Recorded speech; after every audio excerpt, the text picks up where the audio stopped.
46万ツワーゲッティングゼア、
Comrades, today is July 2020, 26? The current time is 1917. The air is currently no longer on fire. Comrades are expected to resume their expected duties regardless of what color the sky is. If you're really worried, please put on an Institute N100 face mask. That concludes today's announcements.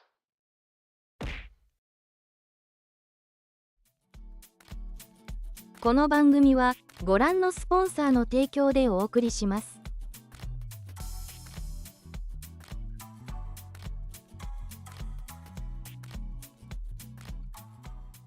Oh, why is the game not on the screen? That's the first. Oh wait, did I change? Oh wait, never mind. There it is. Oh, I'm so good at this. Hey, look at that. I am a real professional streamer. Look at that. I actually got everything working for once ahead of time. Isn't that crazy? Holy moly! How are all of you doing? Oh wait, the little critters aren't supposed to be on this scene today. How are all of you doing, comrades? Hopefully you're all having a good evening. Wow. You want the nya? All right. All right. Let me put it on as requested. I have not used this outfit toggle in a very long time, which is really weird to think about. It's not something we really use too often, but anyways, how are all of you doing, comrades? Look, it's Rimworld, the thing that we do on Mondays, because Mondays are really cool. Oh, I pressed the wrong button. I hope that's not gonna break anything. I meant to turn on the bot, which is reconnecting like this, and that should work now. Perfect. Anyways, you know what time it is. It's the usual. It's time for Rimworld because we like playing Rimworld on Mondays. I don't know. I always do Rimworld on Mondays, and it's always a nice, relaxing time, right? So that's exactly what we're going to do. Hopefully, you're all having a good evening and a good weekend. We will be streaming all 4 days this week. I did not last week because I said on the Wednesday I was basically dead tired and exhausted, and I did not have the energy to stream. But today, this week, I should be fine. I should be perfectly okay to get through the whole week, and that's essentially the plan. So anyways, yeah, we're gonna do Rimworld. As you can see, we're actually developing our colony decent amount here. I'd say the only main thing that we're worried about is getting ready to get through the summer heat wave and trying to get all of our foods. Right now, our main goal is to harvest all of our wheat as we are approaching the first harvest of the year. And because we've kind of been running out of food for quite some time, and we kind of need to get some more fresh food out here to kind of get us through the season. So that's kind of our first main goal. And then a lot of the buildings in the colony are being replaced with, a lot of the walls are starting to be replaced with stone, just so that we don't have the terrible ugly wood that can burn out at any given moment, and it's always a little cursed. That's kind of the plan with this nonsense. And then on top of that, we'll try to handle the rest of this. Hey, Bon, here's some university camp. What university? Oh, well, what do you mean university camp? But anyways, also thank you, Havel, for the resub. Hopefully you've enjoyed your nearly 4 years here. Also, just hello everyone. Hello Ziryu and Havel and Infidave and yeah, that's everyone who's, and Zeoposer. Congrats to Zeoposer for being first. And that's everyone who's said something so far. Yeah, we should be fine. So anyways, yeah, look at this colony. We will try to expand. One of our main goals was trying to move a lot of the crop fields out of this inner area and starting to put it over here.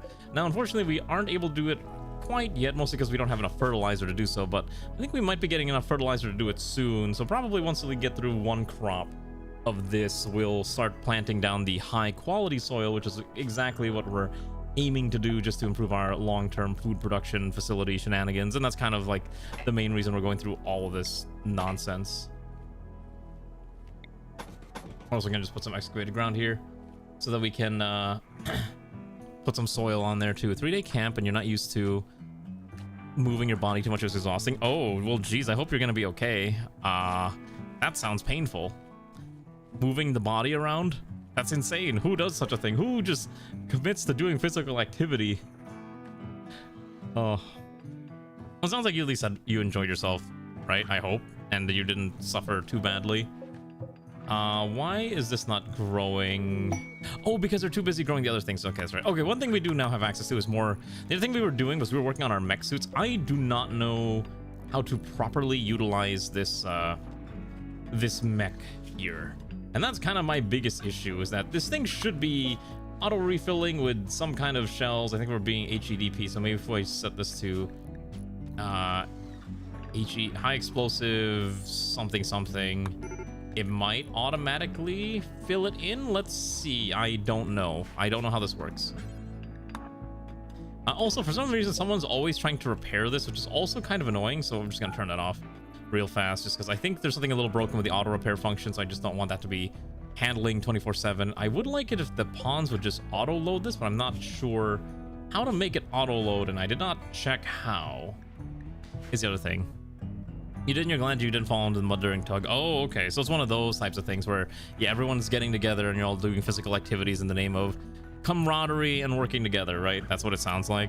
Like a big ol' let's all sit together and be friends and everything. I mean, hey, as long as you're having fun, right? Anyways, hopefully y'all had a good weekend.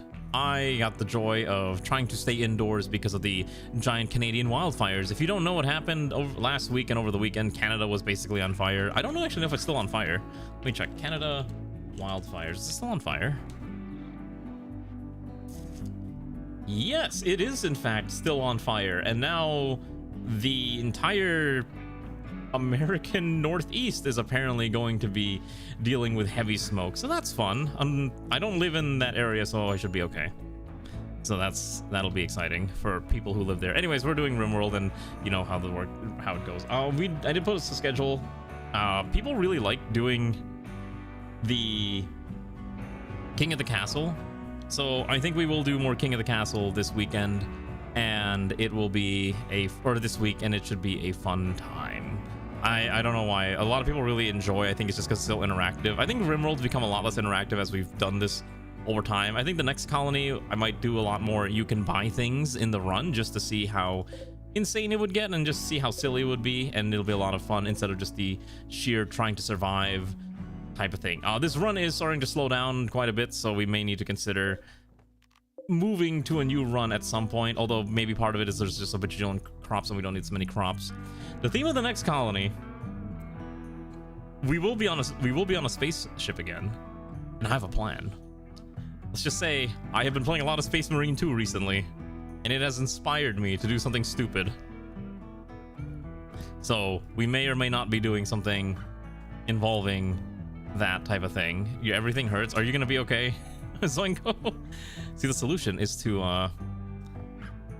just vibe and relax. Also, I've been playing. Speaking of other stuff, I know I talk about not liking survival crafters a lot, but Ray's making me play a lot of Palworld, and wow, this game is actually kind of fun when you get to the factory bits, because for some reason they decided, what if we include factory mechanics for the real factory autists? And they're like, all right, sure, let's go. So I've been handling all the factory aspects of our little base in Palworld while Ray does all the other fun stuff, and it's been a pretty exciting time.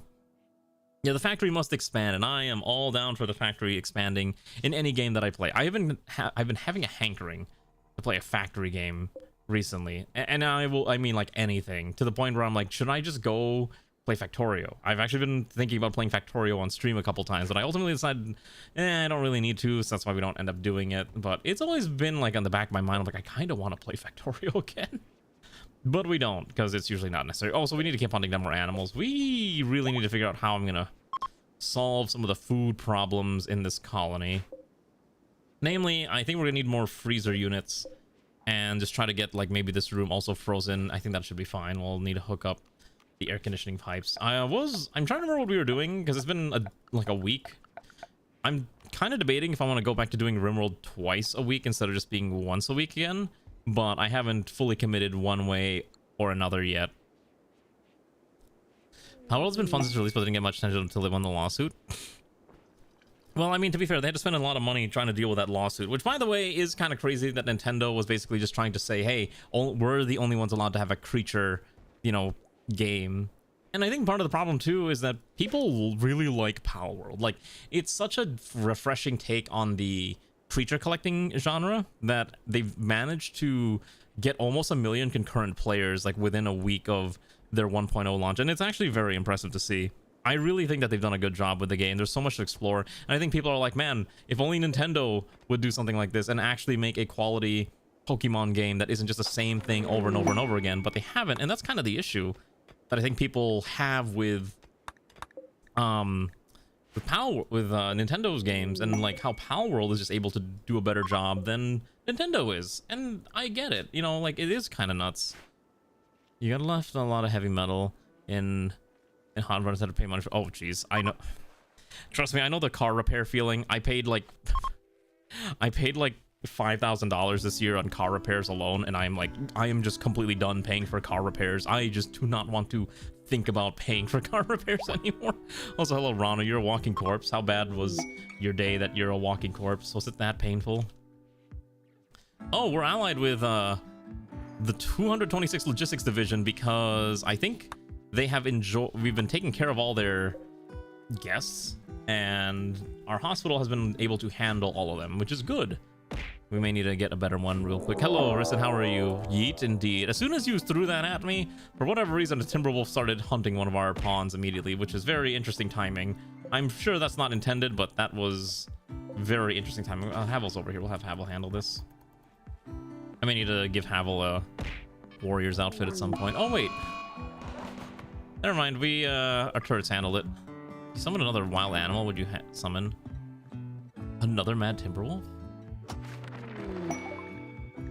Oh, it was the one that died. Okay, that's fine. Oh, that is yours. Okay. Okay, and then we got animal prosthesis, so we can do that too. Okay, so as you can see, the colony's gotten pretty sizable. We are currently sitting at 24 pawns, and I can tell you right now, we do not have 24 beds. Getting 24 beds is going to be very, very difficult. What I'm going to do, probably, and it's the only way I can do this, is we're going to infill all of this, and we're going to turn this from mud into usable land that we can use to expand the house. Now, initially, I wasn't going to do this, and I wanted to maybe add some bespoke bedrooms around, but I really think we just need to do like a land reclamation type thing, and we can kind of keep a lake over here, but we really can't keep these other lakes. This area has to be shredded down back into actual dirt. Land and not just water, so it's going to be a very, very long process, but I think we can handle it over time. It's just going to require a lot of dirt, so get ready for some of the most painful work orders our colonists are going to have to deal with. There goes the muddy lake. Yeah, we're gonna get rid of the muddy lake. One day we'll be in the Z-axis Rimworld, maybe in 2030, maybe 2024. It depends if we actually get higher quality CPUs and other little bits and pieces of technology that aren't just completely destroyed by the AI bubble. As you all know, AI controls everything nowadays. Maybe we'll be forced to play AI, vibe coded Rimworld clones in 20 whatever it is, and that's gonna be the most cursed timeline. I already hate having to deal with AI anything. One thing we complain about AI a lot on this channel, and it probably gets very grating, but one thing I really hate recently that's been everywhere, and I don't know why my YouTube feed has been pushing this to me a lot, was there's been an unholy number of, for lack of better words, slop documentaries. I watch a lot of history documentaries and stuff like that on YouTube or on Netflix or, other online services that provide, generally high quality content. Well, YouTube's not so much, but there's a lot of good YouTubers who make good, high quality documentaries. But there's a lot of AI slop nowadays on YouTube that are just that don't cite sources and just make information up, and to the point where I think it's going to be a huge problem in the future, like maybe a couple years from now, when people are citing YouTube videos for their reports and essays, and a lot of that stuff is just completely unvetted or just completely made up, and it's essentially more or less rewriting history. Because the problem with AI and a lot of this AI information, AI slop, is when one of them makes a claim, all the other ones are going to start making the same exact claim too. There was a YouTuber I saw that actually articulated part of the problem in a very good way, and explained that this is just a big problem, because he's also he's a history YouTuber, and I've never seen his content, but he was talking about, hey, this is a problem. And a lot of these AI slop farm channels are just making stuff up for the sake of views and money. Can't wait for your vibe-coded mods for vibe-coded games full of AI just to play the game for you poorly. Isn't that what the whole, play-to-earn genre was supposed to be? Oh yeah, the game will just play itself with some input from you and you will make lots of money. Yeah, it'll never end. No, we're in a terrible timeline with just the infinite slot machines, and it's probably not going anywhere anytime soon, and we're kind of screwed with that. And there's not much we can do about it at this point. We just kind of have to hope it doesn't end the world. Also, can I get... What is Drunken Wafer's kit? Hold on. think some of these people need to be in the soldiers. Okay, so who's a soldier? Okay, so these people need to be ratkin soldier outfitted so that they'll actually get their what you want to call it. I need them to put on their uniforms. Let's also make sure everyone who's an actual ratkin has the actual ratkin setup here. Everyone who's not a ratkin kind of just gets like a specialized setup. Ixonia should also have a standard ratkin drip. We may need to sort through our ratkin gear at some point. A lot of this also like on the road to breaking down. 80% casualty device. Yes, exactly. That is the exact video that I'm referring to, Riston. I am impressed you knew which video I was talking about. That is the exact one I am referring to. Yes. It is so bad that my YouTube feed has been giving me a lot of those, and I stumbled upon that video talking about the AI slop videos. Basically to this point where I have... Anytime a video on my feed, I click to watch it, if it starts with any of those AI voiceover things, like, you know exactly what I'm talking about, like the AI voices, right? As soon as I hear it, I just click off the video and I immediately don't recommend this channel. I really wish YouTube had the option to completely block a channel from ever showing up on your feed, but YouTube doesn't do that. You're only allowed to just say, don't recommend this channel to me. And it's so annoying. I'm like, no, I just want to just block this channel forever, because if they're doing this type of voiceover, I know it's garbage. I would rather listen to a heavily accented individual who I can barely understand than listen to a AI voiceover type thing, because at least I'll know that at least they're putting some human effort into it, right? It also just irritates me. Yeah, exactly. Like as you're saying, it's also super annoying too, where it's like you just hear it everywhere, and it's just so annoying. Yeah, they took away the dislike button on the what's it called? On the... Did they take away dislike on all YouTube, or is it only just shorts? I know they got rid of it on shorts, which is also super stupid because, let's be real, the dislike button was so good at filtering out bad stuff. As soon as I saw anything that had like a 50-50 or like even a 75-25, I was just like, all right, I know this video is going to be bad. And that's just like the easiest way to click away from something. But YouTube doesn't want you to be downvoting or disliking AI slop because they want to push AI slop, because that means that's less money that they have to feed to actual creators to make good content. They can just feed the money to like all these trash content channels, and it is super frustrating, like just trying to find quality channels. I'm trying to vet some of that stuff. Did I hear about the AI K-dramas? I do not. What happened? I don't watch K-drama, so I'm not familiar with this AI K-drama stuff that you're referring to. Oh my gosh, we have a lot of patients, and this one's got dysentery. How do these people all have like random diseases? This one's got a permanent injury. This one's got... Oh yeah, this is kind of nasty. We have enough hay to feed us for a while. Yeah, we do. Okay. Yeah. Because, I mean, to be fair, ever since YouTube lost that whole like war with the whole... What was that thing called? The YouTube Rewind? They've always just been like, we can never let the people have an opinion ever again. We have to control the narrative forever. Yeah. And it's just like, but why? But why? You know what I mean? It is insane. Like, completely insane. So, you know, like, yeah. What do you mean, like, yeah? Oh, wait, I can take off the outfit now, right? Yeah, I'm like 7 minutes overdue. I can go back to being normal appearance. There we go. Look at that. I look normal again. It's all about the shareholders. It is always about the shareholders. It's insane. Because it's like, I don't care. Like, I don't care what Robert Moneybag shareholder has. Like, make good quality product and people will flock to it. The problem is that there's no other good alternative platforms, right? Because video hosting is so expensive, your choices are basically...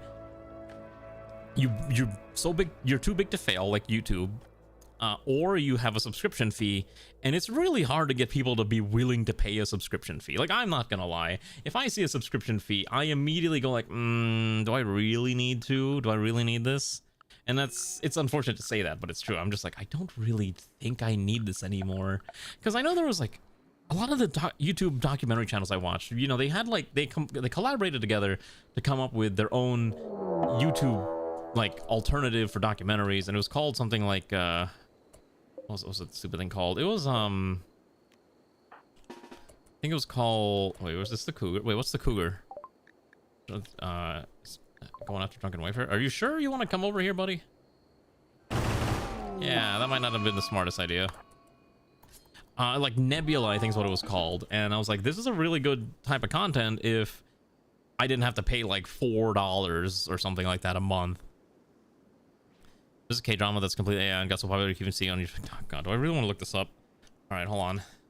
AI K-drama.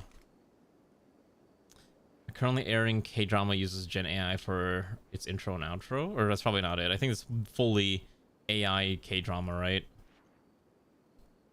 Yeah, that's really unfortunate because like part of the problem too with this is that it denies people who want to get into the field of like, you know, acting, voice acting, or anything like that just an opportunity because you're just fighting against a deluge of slop. And one of the biggest issues is that you can just, if you are willing to pay the money for the tokens to make this type of thing, you can shit out trash like once a day, if not like every couple hours. And it's ridiculous, right? It is actually insane the speed at which all this trash comes out. And there's very little that I think anyone can really do about it right now. And it's just nuts. So, I don't know. I complain about this a lot, and we talk about this a lot on this channel, but it is something that I think does warrant, hey, pay attention to what you're watching, because you never know when the thing you're watching is actually hot garbage and it's just made it with AI slop. Granted, a lot of people here would probably be able to identify AI slop if it, you know, if they caught it, but something to still keep in mind. You just never know, right? And it is a problem. Like, I need to find a way to get all this wood out of here. I forgot that we're still powering half of our base with wood. This is producing like some 8,000 watts of power, which is just barely enough to kind of keep us powered through the night. We may need some alternative power sources in the near future because I was thinking about going into fusion power, but setting up the fusion power system is going to be very, very difficult. So something to keep in mind as we try to expand a little bit. We are also replacing a lot of the wood again with slates, so we might need to set up a second wood. I might need just like another random wood storage, but I don't know where to dump this, and there's not really a lot of spaces to put this. Am I looking forward to 4 years of Spain? Oh yeah, was that today or was that yesterday? I don't pay attention to soccer or football, but oh, it was yesterday. Okay, I saw that Spain won, which I thought was very funny because apparently a lot of people were very much like hating on Argentina. I saw that Essie made a tweet about like how she was gonna do a live watch with Kiara, but then the flag that was under Essie was Argentina, and Argentina still lost. So even though she wasn't wearing the jersey, her curse very much cursed Argentina to lose, and that is just tragic. I do think it's really unfortunate she got so much like, I don't know, like death threats almost just because she was trying to have fun, which is insane. I'm just like, this is just soccer. Who cares? But I guess, you know, for some of these people, you know, this is very, very serious, important stuff that you can't ignore. And that's just like, all right, you know what? Some people are going to be crazy no matter what. Oh yeah, no, I don't doubt that at all. A lot of people have insane issues when it comes to this type of thing where they're just like, okay, you have to, you know, yeah, some people are just like super obsessed. I mean, it happens with sports and in esports. It happens to everything. And I do think it's insane. Some people substitute like their own with their nation or whatever. It's not even their own nation half the time. A lot of time, you ever see like American sports people where they're just like, hey, yo, Boston #1, you know, or something like that, where they're all just crazy about their local, you know, their local metropolitan area city team type deal. Were Argentinian fans actually rioting? Argentina rioting. Argentina fans hurl rocks at riot police after World Cup defeat. Ah. Oh, there was riots. Oh my god. Clashes erupt in Buenos Aires. Argentina fans riot in Buenos Aires with violent police clashes. Oh my god. You know, I'm not even surprised at this point. This is just, I think, part of the course when it comes to some of these sports ball events. You're not really gonna get away from this. I think it's just gonna happen no matter what you do, and it's insane. Like, I do think it is crazy. As much fun as I enjoy with sports ball, I cannot. I mean, to be fair, have you ever seen Canadians? Apparently, Canadians have done the same thing when it comes to hockey before, which is also kind of funny to think about. Because everyone always has in their mind, like, oh, you know, the ever so kind and gentle Canadian who could do no harm. Oh no, you ever talk to a Canadian? They're all crazy. They're all insane. They're all war criminals, and they're all proud of their war crimes. They're always. You ever talk to a Canadian? They're like, oh yeah, the Geneva Conventions. Yeah, you can blame the Canadians for that one, eh? Mm-hmm. It's crazy. Yeah, they're just very much like, oh yeah. We're the ones that caused the problems, eh? That's why all the Geneva Conventions were made.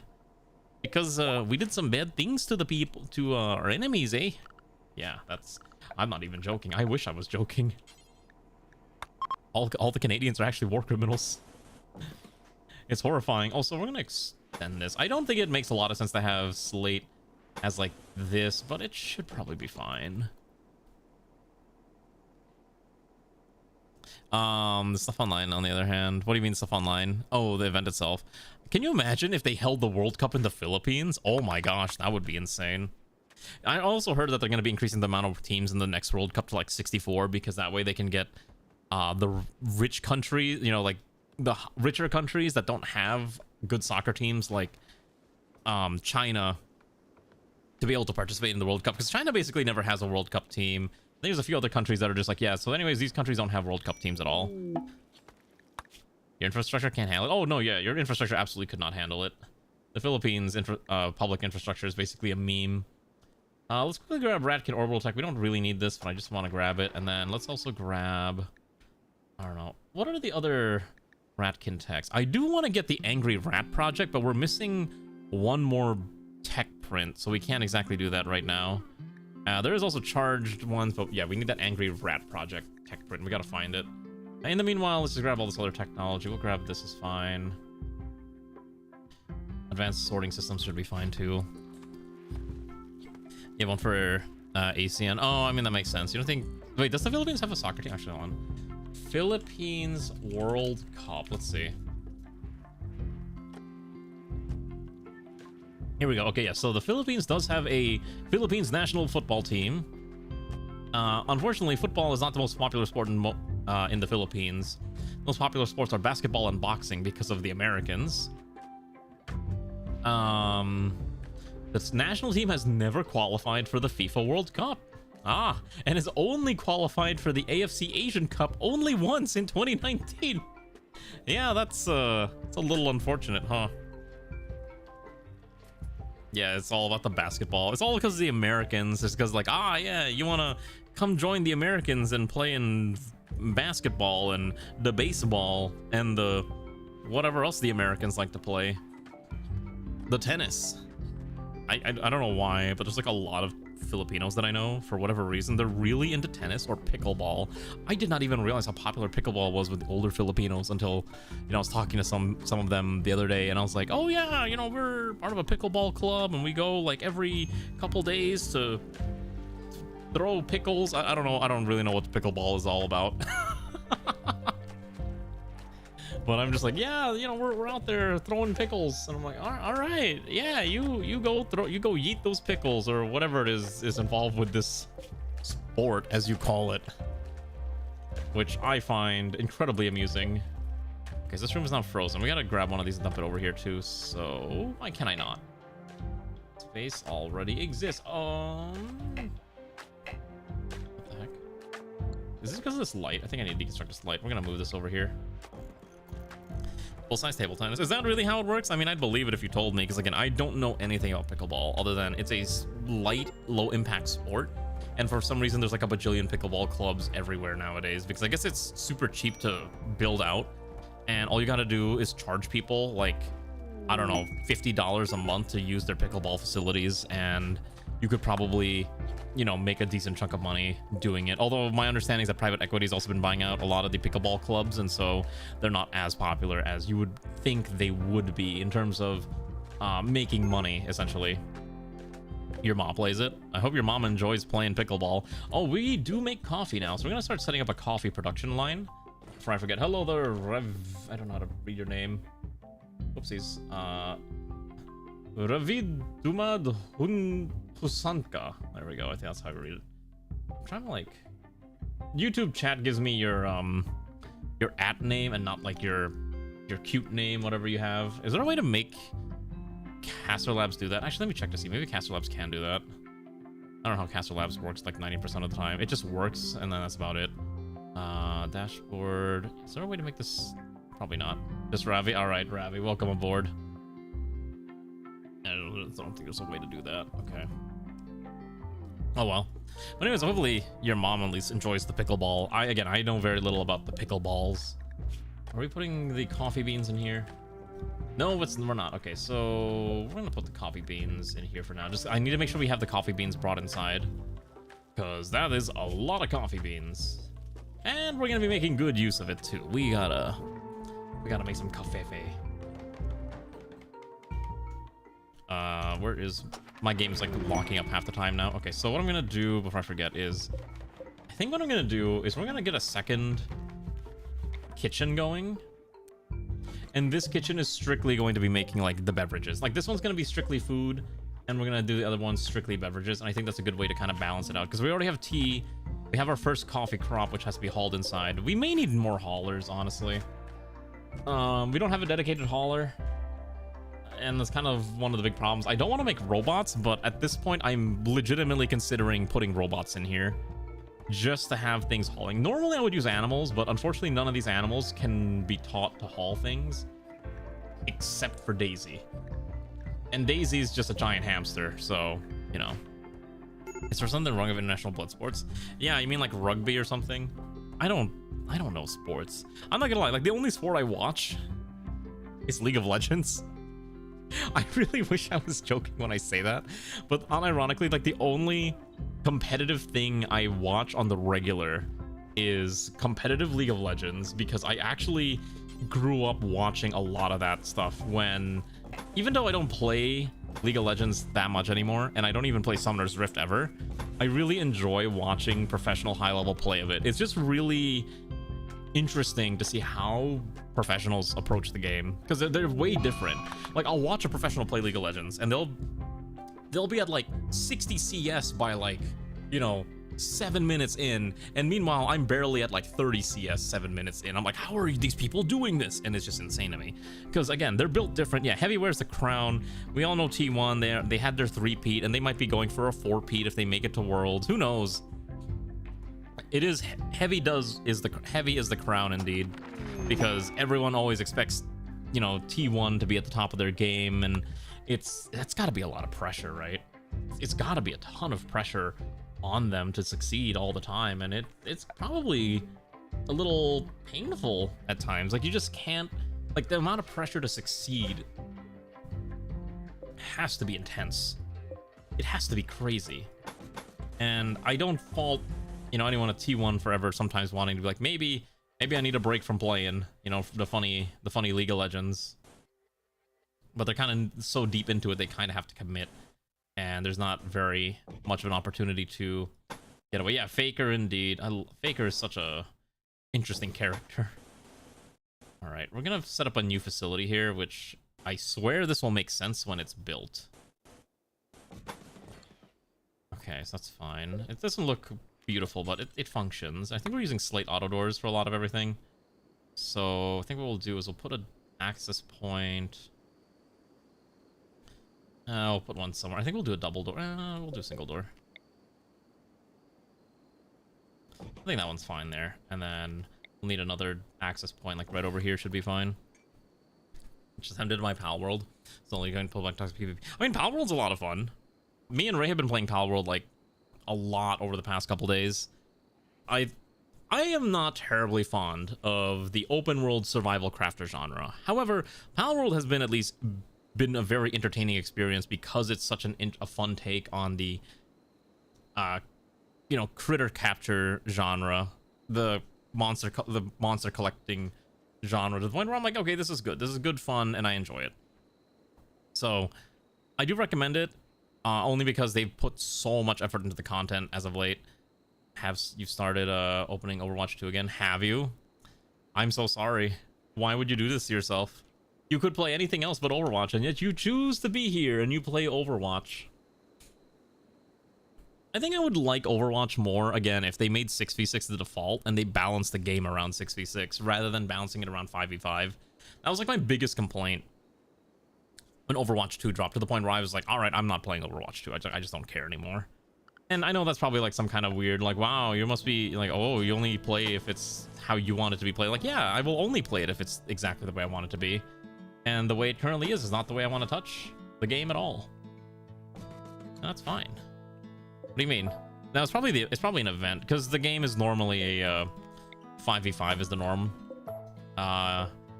6v6 again was the original norm, but the event probably is just like, yeah, so anyways, well, you can do 5v5s or 6v6s. Outdoor lamp here should be fine. 3 DPS is abysmal.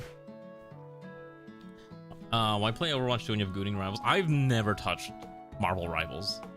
I remember when they came out, I was like, these designs are kind of crazy, and I do like Marvel stuff sometimes, but I could not bring myself to play another hero shooter. I just am so sick and tired of playing hero shooters. See, my preferred shooter, I've mentioned this a million times, is Battlefield, because I don't want to be a hero. I want to be Joe Schmo on the front line, fighting for my dubious team, and that's it. I don't care about the rest of it. Just put me in, coach, and let me fight. That's all I want to do. I don't know how to load this. I need to figure out how to load this thing. I need this auto repair arm. What does this thing do? Does it need to be next to it? Oh, maybe it has to be next. I don't understand how this works. Maybe, hold on. What if I... God, I don't know how this works. Copy this, drop it here, and then we're gonna go to this one. See if this does anything. Rivals are fun when everyone doesn't know what they're doing. Oh yeah, that's also the other thing too. Yeah, like shooters are more fun when everyone's new to the game. Once everyone starts to know what they're doing, it becomes infinitely less fun. I wholeheartedly agree, and I think that was a huge problem too. I remember like I really had fun when Overwatch first came out, and then obviously you kind of stop having fun with Overwatch as time goes on, because it's just like, yeah, I mean it's fun kind of, but then eventually once everyone knows what they're doing, what do you do, right? That's kind of the issue. Well, once everyone knows what they're doing and everyone's become an expert at the game, there's only so much that, you know, you can do to make it still entertaining. Oh my gosh, look at all this inspired creativity. Hopefully we can get this other room built. What I'm gonna do here is I'm gonna see how these automatroids are made. This is the what's the mod called? This is the what's the stupid mod? This is the dead man's version of the automatons, and I'm kind of curious to see how this works. You play at Borderline split hours. You mean you're playing at the time when everyone who's employed is actually at work, right? That's what you mean. That's what we call it. Yeah, the employment hour gamer time. I'm not gonna lie, that's when I play Battlefield sometimes. It's like, oh, I'm able to just have some free time, and I'm playing while everyone else is at work, and then the only people I'm playing with are the utter sweats, and it is just a miserable experience. I do agree with that. Also, can we get Riston to wear one of these combat cloaks? These are reconnaissance. Well, there's the battle ones. I want to see if Riston can put this on. I am kind of curious if this is a wearable. Let's see. Oh, there's a Manhunter pack. Did Riston call this in? No. There is just a Manhunter pack of 16 rabid mega slots. Okay. Well, we have some fresh turrets. I'm curious to see if they're going to be able to fight this off. Otherwise, let's get anyone with a gun ready to just fight them off. Let's get the first Rattling Battalion over here. They're probably going to approach from this corridor, so we'll just fight them. It should not be that bad. We'll be okay. Turrets already doing their job. They're gunning them down. Kind of. It's trying. We may need to add some additional turrets in the upper row at some point. Okay, we might be a little too late here. Oh boy, yeah. Okay. Okay, gun them down while the other melee fighters try to get in there. Xant's already getting knocked out. Oh boy. Shoot what you can. Okay, Alman's getting knocked out. Kefir's getting murdered. Let's awaken one of the doctors to get over here quickly. That one's just kind of bypassing everyone. Marksman, you got a gun. Ah. Oh. Okay. What was that? Oh, I think Riston used their explosive. Yep, Riston used their their lance, their gun lance. And it did a mighty explosion indeed. Okay, you've helped fight that. You've helped murder that. Let's get Alana over here quickly. I need more doctors. Okay. You quickly tend without medicine there. Kristen is a decent doctor, so should be okay. You're gonna go over here. Quickly tend to Kefir. You undraft, you undraft, you undraft, you undraft. Is there one more alive? They shall be dead, right? Okay, you undraft. Xanth, you come back here. We need you to execute these. Finish this one off. Finish this one off. Okay. Looks like there's still at least one more. You finish this one off. Okay. Fantastic. Okay, you go back. Okay. I think Kefir lost an arm. Yes, Kefir no longer has an arm. We may need to fix that now. So why don't you just rescue the poor guy? And then let's build a... We need a prosthesis bench. We don't have a prosthesis bench. Why? We didn't research better prosthetics yet. Wait a second. I might have a spare. Hold on. It's just an arm, right? Dang. I thought we had a spare arm for some reason, but I guess we don't. Well, no, we do. We have an Architect arm just sitting around. Well, is Kefir worthy of having a Architect arm? Probably, right? Yeah. Okay, yeah. He does a lot of crafting. All right, sure. Yeah, you get a... Give you a Architect arm to replace the one you lost on your left shoulder. He does need a nose, but I don't have a spare nose. So that's unfortunate. Let me make sure no one else is missing anything permanent. Yeah, you got a peg leg. You got a lot of scars. You're missing an arm. Oh, Marksman's missing a whole hand now, so we gotta replace that too. Okay, so Marksman will probably be the next replacement once we can get spares. I'm trying to see if I can rush to Bionics first, but I think for the time being, we might just need to build a prosthetic just to kind of get the roof for the time being. I think we don't have a choice. Let's build a prosthetic arm, and then maybe a prosthetic nose, artificial nose. Yeah, that's fine. So anyways, what we were talking about before this, right? Hero shooters. Yeah, anyways, I don't like playing hero shooters that much. Again, I used to, but I don't think they're as fun anymore. I think the only ones I ever played was like Overwatch, and Battlefield 2046 or 2042 was kind of a hero shooter. I don't think there's any other hero shooters that were like really popular ever after that, aside from Marvel Rivals, which is the one that I know everyone's really into. Yeah, Marvel Rivals, the Gooner shooter. I don't know if you ever see some of the skins for that game, but boy, they are spicy. I played Apex for a little bit. I played a decent amount of Apex, like maybe 20 or 30 hours, and I never won once in Apex Legends, and I kind of just quit. You can say it's because I'm bad at the game, you can say whatever you want, but I just did not. I never won, and I stopped enjoying it after a point. Part of the problem with Apex Legends that I had was the TTK in that game was insanely long. Right? So I do not like games with a very long TTK, and Apex Legends unfortunately was one of those that had like a TTK of almost like, I don't know how to describe it. Like you had to basically keep your gun on a target for like 5 seconds to kill a target. Most shooters I play, you need to keep your gun on the target for like half a second, and you can if you get the first drop, you generally will kill them unless they're sliding around like a madman. And it's kind of like my biggest issue with like a lot of battle royales where they try to make survivability such a long thing so that you don't just immediately get gibbed right away, that the TTK is like double or tripled compared to normal gameplay, which it can be fine, but I don't find it fun, and so that's why I don't particularly care to play things like those games anymore. Can we get these guys to put on an armored battle cloak? I would like... Severson should be wearing one, right? Can we get the other knights? Where are the other knights? The opposer should probably put one on. The opposer put on this armored battle cloak. Who's the other knight? Xanth should also put one on. Yeah, put on that armored battle cloak. Okay. Mecha Break? Oh yeah, how was Mecha Break? I didn't play it. That was the one that was like super fast paced, right? I think I saw Netto playing it. And I was like, wow, this game looks kind of cool, but then I never got around to playing it because I was like, I have other things to play instead, and I don't care enough to bother.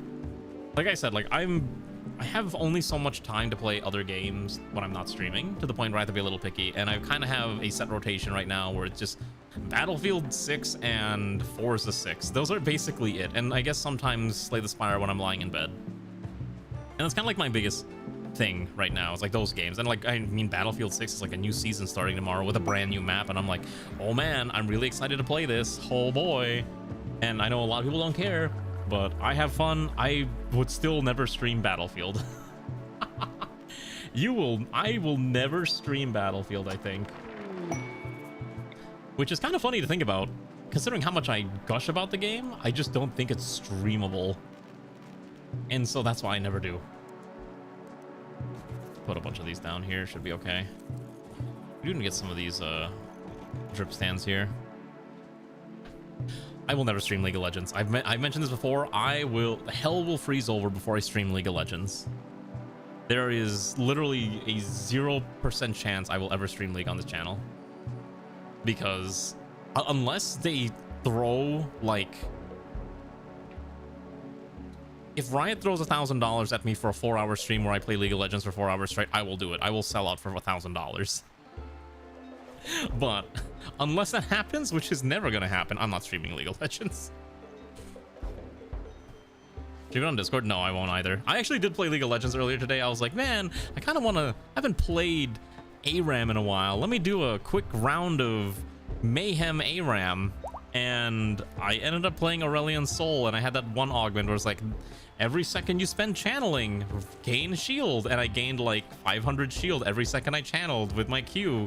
And I was like, well, I guess I just don't die. But then I died all the time and I exploded. What do you mean everyone's getting banned? I want to wait. Is Classic out already? I thought that was only on PBE.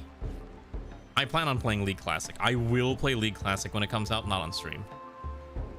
I will not stream it. The matchmaking was fun until the meta units. Oh, there was actually a hero shooter I did play a long time ago with some friends. It was a Gundam game. I think it's like I think it's called Gundam Battle Operations 2.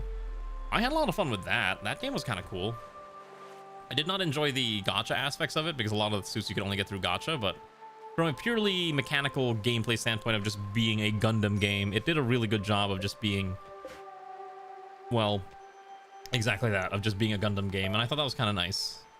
Sometimes it's just nice to have a game that just does exactly what it's meant to do. Okay, time to learn how to make these stupid robot things from this mod, because I do not know how any of this operates. We also need to learn how to make... What does this teach us? Concrete? I don't need their concrete. Every mod has their own version of concrete, and I'm like, man, I just need like a specific set of concrete. Okay, so construction, pioneers. What are these? Okay, so all of these do different things. A gestate a pioneer, gestate an archivist. So I assume those are, okay, peacekeepers. These seem to be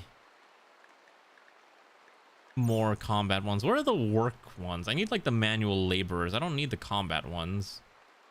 Battle friends?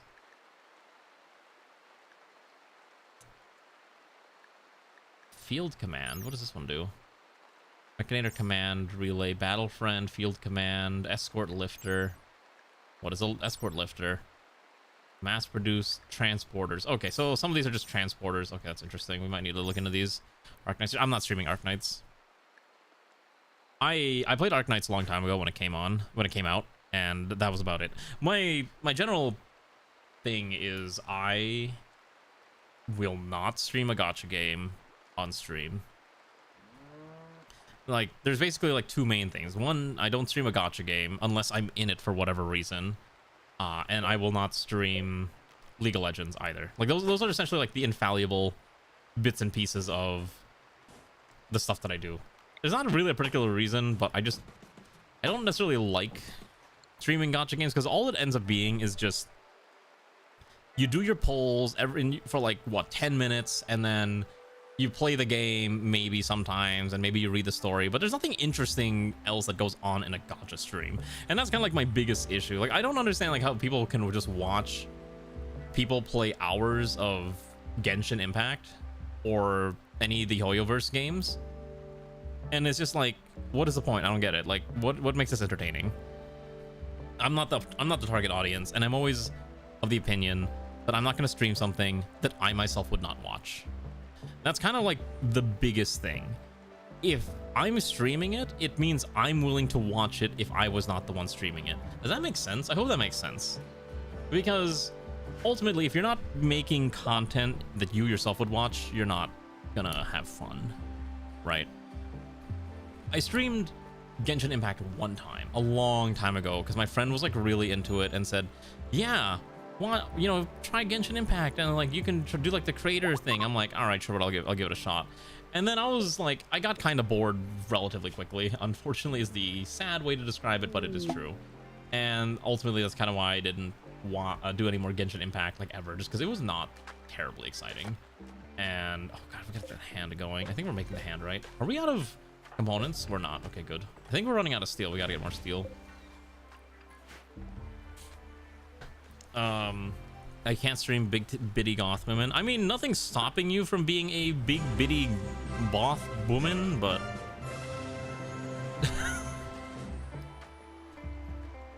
Yellow. Yellow indeed. Hello, Hayashi. How are you doing? Thanks for the resub. I appreciate it very, very much.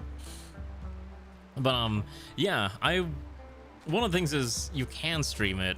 A lot of people stream as big bitty goth women, but you gotta be very careful that you don't break the Twitch TOS, which is always like a little thing that's kind of in flux all the time. So just, as long as you're a little careful, you should be fine, but just be careful, I guess is the best way to describe. Did we research everything I wanted? Let's see, let's get more tech. Which one of these is though, like the manual laborers? I don't care about a lot of the robots. I just need the manual labor transporters.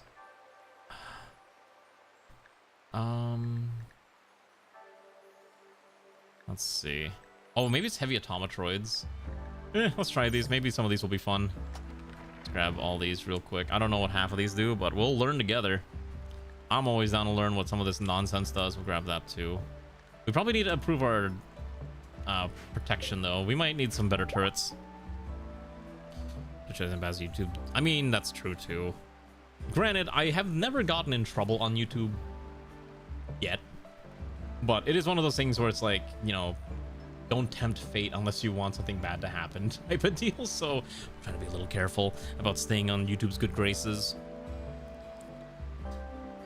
Be the big bitty goth woman you want to see in the world. Exactly. You can be it. Listen, VTubing is accessible to anyone. You can be a guy in real life and you can be a big bitty goth woman and nothing is going to stop you. Okay, you can do it. There's probably open source, well, not open source, there's probably like free to use models for that type of content if you really wanted to. Anything's possible nowadays in the era of the internet. You just have to be willing to put the effort into it. Hello, Graywen, good evening. Anyone got tips you don't die installing a water heater? Yeah, it's called you hire someone else to install the water heater for you. I'm not even joking. If you don't want to deal with the problem, you just hire someone else to do it. That's how society's functioned for years. Experts are the ones that do the thing when you yourself do not know how to do the thing. And you have no reason to be the one to risk life and limb to do it yourself, right? Just keep that in mind. If you don't know how to do it, just have someone else do it. Is it really worth potentially getting injured because you're trying to do it yourself? Oh, look, the lake is starting to get ripped apart. Let's keep doing this. I want to keep destroying this lake bit by bit. Also, I thought I was building a cell autocrafter, but I think I forgot. Slowly but surely, this lake will be disappearing as we excavate, or as we reclaim the soil. It's gonna take a while, but in due time. But yeah, a big video, never. So you see, unlike some people, I am not terribly fond of the big bitty goth woman conspiracy. Okay, I am not part of that whole thing. I like certain character archetypes. I already know what character archetypes I enjoy, and big bitty goth women are not that character archetype. Shocking, I know, to some of you.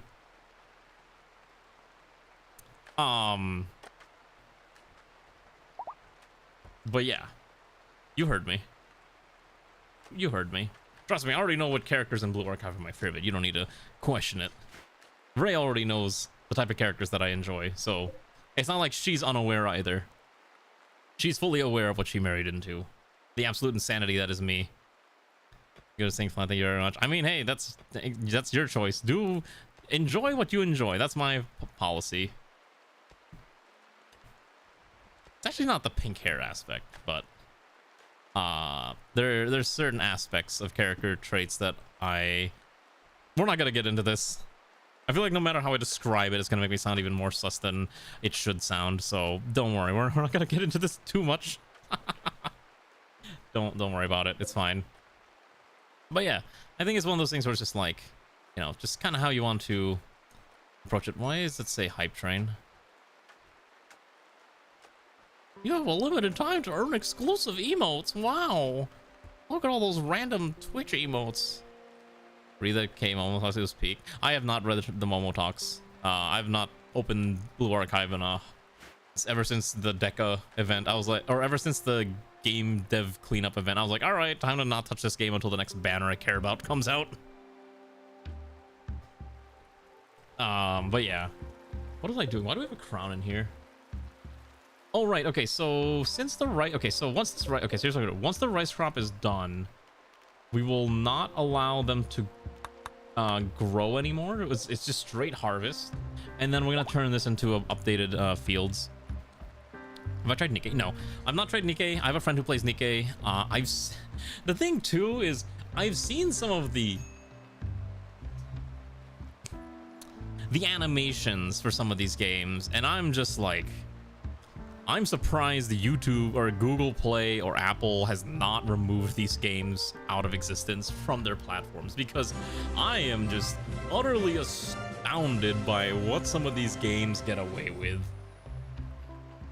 トレーンゴチューチュー Ooh, Choo Choo D, thanks Zoingo for the resub with the Prime. Ooh, wow, look at that. We're almost at level 2.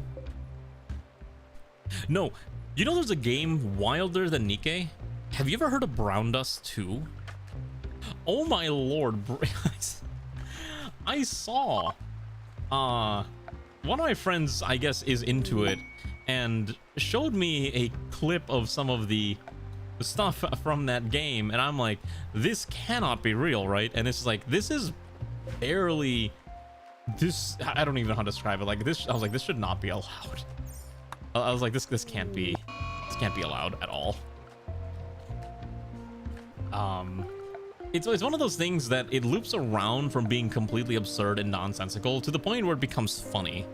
I don't know how else to describe it other than that. It was like such a weird thing to see because of how nonsense it was, I guess. What is happening? Oh, there's a defoliator ship. Oh, look at that. You're at 75. All right, great one. You're almost at 100. If you hit 100, you get to join the 100 stream watch club. There's no reward other than you get a nice color on Discord. Yeah, I'm not even joking. I literally have a role called the 100 Watch Club, and as soon as I see someone hit 100, I'll just give them the role. It gives you like a yellow color. Unless you're a sub, in which case you just kind of get the normal sub color. There's no real benefit other than like, hey, you did it. Spectre does, they don't try to do stuff just to get on the team. I mean, look, as long as they know what, look, people like it, whatever. I'm not gonna question it. I've always been of the opinion that if someone wants to enjoy that type of thing, just let them enjoy it. I'm not here to question someone's proclivities or their carnal desires. I'm not the morality police. If you enjoy that type of content, more power to you. Like, it is not my position to be like, you should not be consuming this content, good sirs or madams. It is so rude and cruel and ugly and disgusting, etc. Oh my gosh, we should probably get rid of that. That thing is lagging my game up so bad. We're hitting like 100 TPS at most. We gotta go eliminate those. When it's daytime next, we'll go deal with it. Let's go send Alana to talk to these traders. Actually, is any of these people good yappers? Mortal is. We'll have Mortal talk here. Try the first front. Yeah, for the first game was Brave Frontier and a great game. Doing very good. The final word single item separates more game non. Exactly. Yeah, it's basically like I said. Like the game is obviously like a gooner game, and they're trying to appeal to that demographic. And I'll say it again. That's fine. If that's what they want to do, it is fully their right to do it. I think I need to buy their advanced component, and then I need to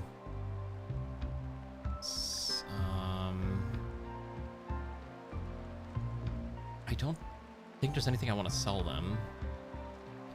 I guess we can sell the exosuit autocannon, but I'm not sure if I really need to.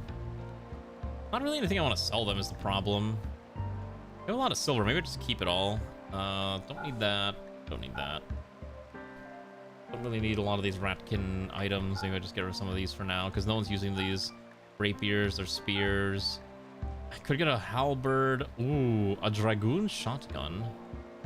Mech HMG. I don't think I need most of these. Powered exoskeletal suit is kind of tempting though. Increases move speed, carry capacity, and weight. 2,000's a lot though. It's fine. Tulavru is just etchy. Tulavru is very etchy, but I have not heard that series in forever. Is that thing still active? Weren't they doing like Tulavru Darkness? Is that still going on? It's dead. What do you mean?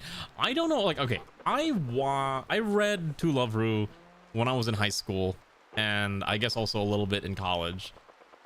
It's not anything I would read today, obviously, for good reason. But I do remember it being incredibly etchy way, way, way, way back in the day, and it was quite something. You know, there's like training, you could say high school DxD.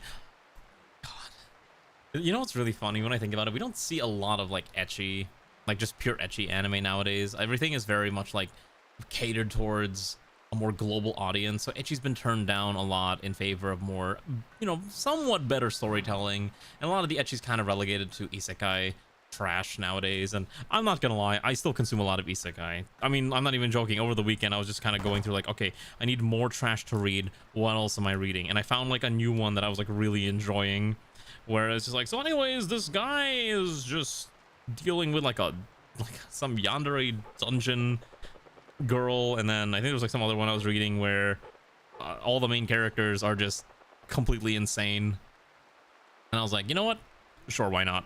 I'm down for this. Like, when I say insane, I mean like the main character is super powered, but he's kind of like a dick, but he's trying not to be a dick. But then his maid is apparently like an assassin and is in love with him, and then also his fiance is also just kind of super yandere. I'm like, wow, this guy is just surrounded by people who want to kill everyone who gets near him, huh? For liking Madoka. Oh wait, people were mad about Madoka. Gosh, man, times have changed. I still think Madoka's is peak storytelling. I really am excited for the new Madoka film. You know, speaking of other final stuff, you know what they announced? They announced Prisma Ilia anime finale starting or some point next year. I think it's a movie too, and I'm like super excited for that. People are so sensitive now.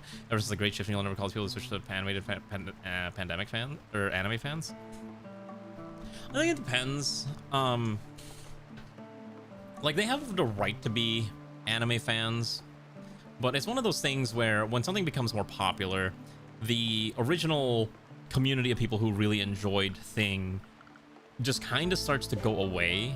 And with that, not only is the community of that begins to shift dramatically, where the original fans are just not there anymore, and because of that, a lot of the, I guess, spirit of the original is just gone. And it's kind of the biggest issue that I have with also modern anime. Also, hello Graven, hopefully, and Drunken Wayfarer. And that's my biggest issue. I just don't like I've kind of come to the conclusion, like, I'm just going to watch I want to watch in my own corner. Oh, here's you want to know a good example of like the modern anime fan? Okay, so the quote-unquote modern new anime fans are the ones that don't call it moe, they call it cute core. And then they'll buy a figure of Shinobu from Bakemonogatari, and then they'll be like, I would never support, you know, this type of content, but I'm buying this figure because it's cute and I'm keeping it out of the hands of degenerates, is what they'll say. And I'm just like, girl, shut up. Yeah, they don't call it moe anymore. It's called cute core nowadays. It's kind of like how they don't call it Nightcore anymore. They call it sped up version, and it's really cursed. And I'm just like, this is just awful. The ancient texts are being forgotten, and the respect for the older ways are being rejected in favor of modernity, and modernity is becoming a blight upon this type of media. And again, if you want to call it cute core, that's your thing. But listen, we respect it in this household, in this channel, we respect the old ways. We will call it moe. We will not call it cute core.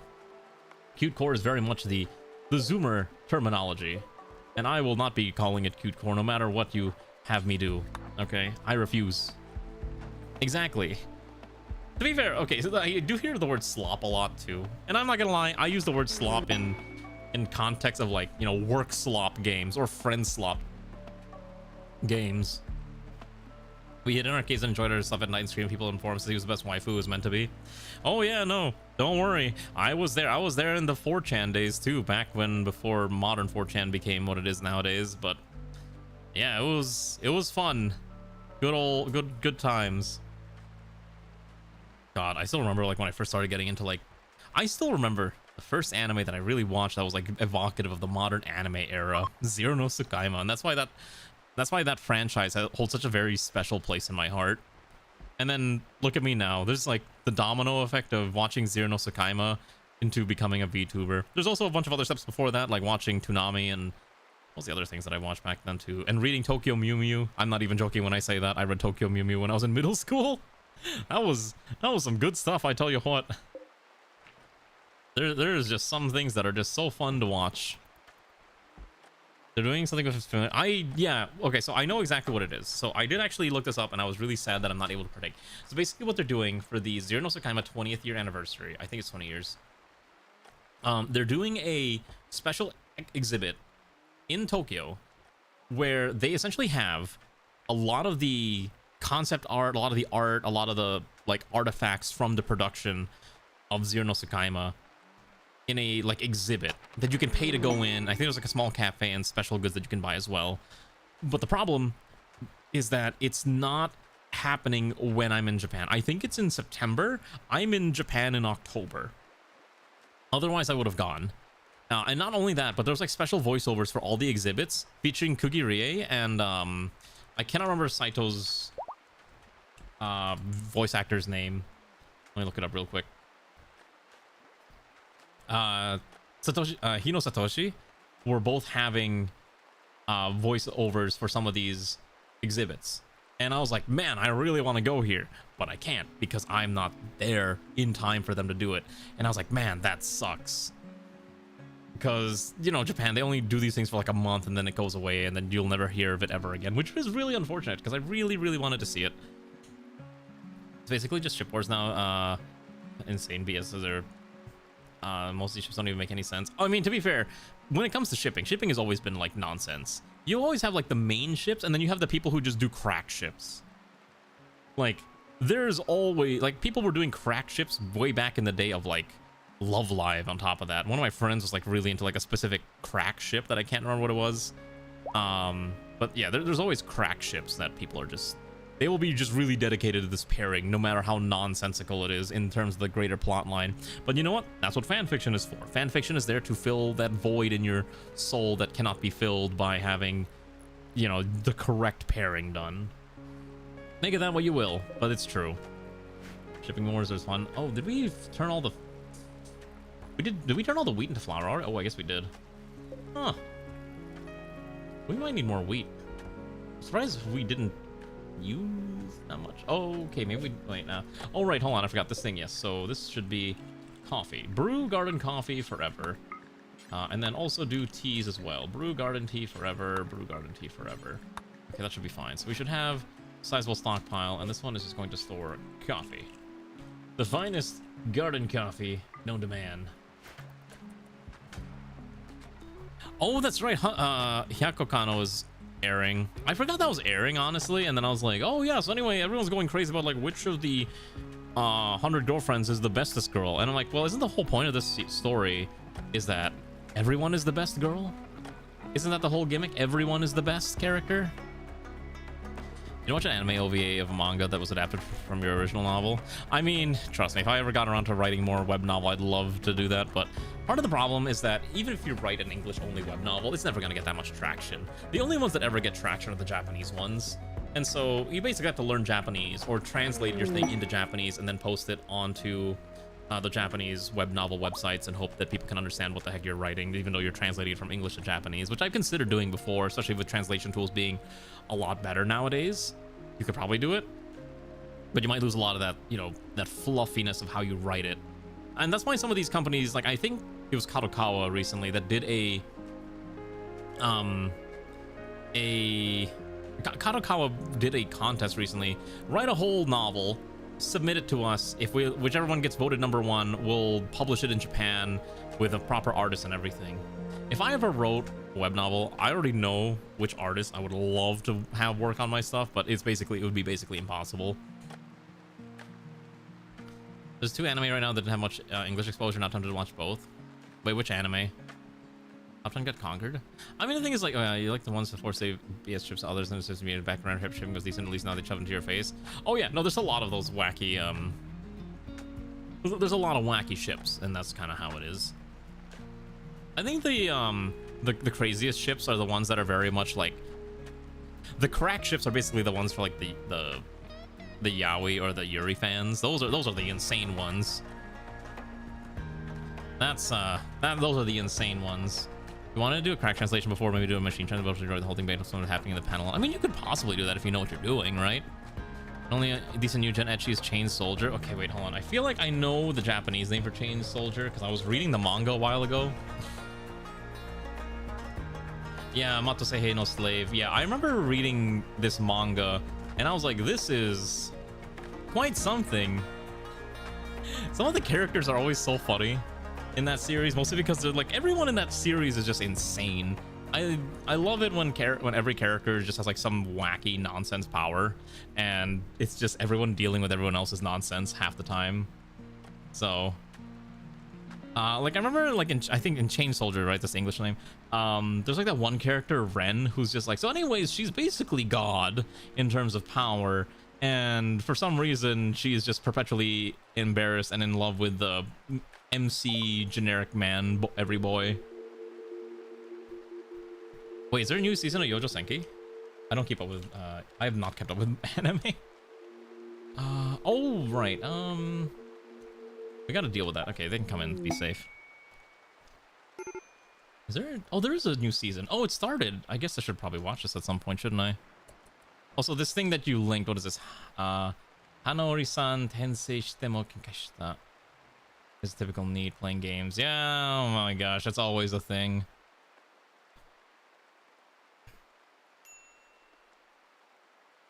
Okay, wait, actually this premise actually seems kind of funny. I might watch this. Like I said, I'm always down to read more isekai trash as long as it's fun, enjoyable, and at least appealing. I've read a lot of trash, and there's definitely some super trash out there that should never see the light of day, but I can't. The thing is, I've not written isekai. I've written normal fantasy.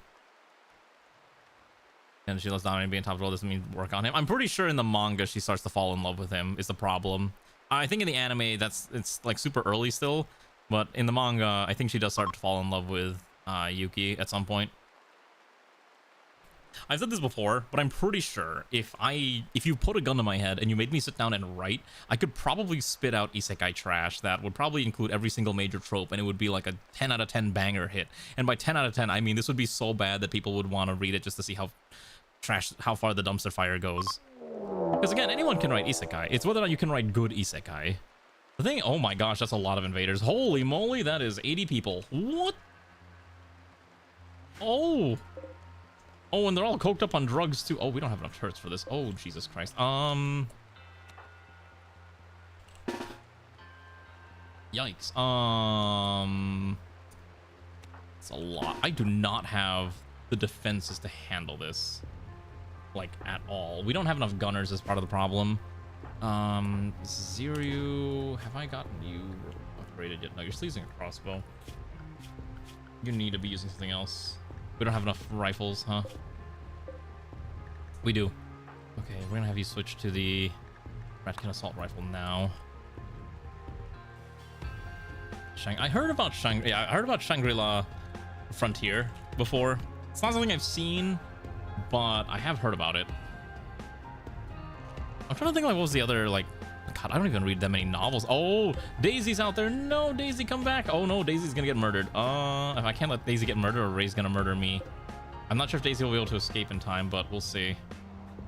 Thankfully, they have to walk a little slowly, so they will be going through the main door. This is gonna be a little rough. I think what I need to do is I need to set up proper defenses. I might need to increase the length of this checkpoint.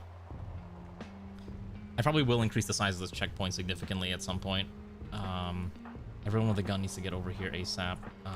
Zero should have gotten a new gun now, right? So the problem is you don't have bullets. Now, what do you use for this? This requires you to utilize 7.62 NATO. Okay, just grab like... I hope this is the right caliber. Yes, okay, perfect. Okay, good. So let's get everyone over here. Let's turn on emergency mode. I want everyone into safety. Okay, Daisy is getting hurt, but Daisy should be able to escape. Okay, let's get everyone ready to fight. Zero you over here. Okay, so what I want is all the gunners in the back, because they have to essentially shoot through a very long corridor. Unless they start throwing bombs at the wall, which is a very real possibility, which we'll deal with that when the time happens. Otherwise, I want everyone with a gun just kind of standing over here. I want these three knights getting over here. Turrets are flinging whatever they can.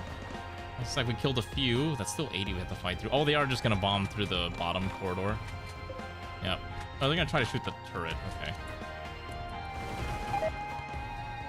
Oh, no. We accidentally hit one of their teammates. Maybe he needs to get out of the way so we don't accidentally friendly fire. That'd be great. Okay, good. So these three are going to just fight through this. All right. Now the real gunning begins. Okay, hopefully we can gun them down. So far, so good. They're scattering. Good. So far, so good. These three are fighting down here. Turrets are trying to hold them off. They are starting to fling bombs. Oh, boy. There goes that turret in the wall. You stand over here. Let's move everyone around a little bit. Let's spread out. I don't want to get murdered by a single grenade. We're going to spread out a little bit. Okay, let the three fight it off. Riston has a single shot remaining, so we might just try to force the... We can force it. Jesus. You need to shoot this one. Still fighting down. Turret's still... I think turret's out of bullets. Nope, still going. Did you lose a leg? I'll take a look in a second.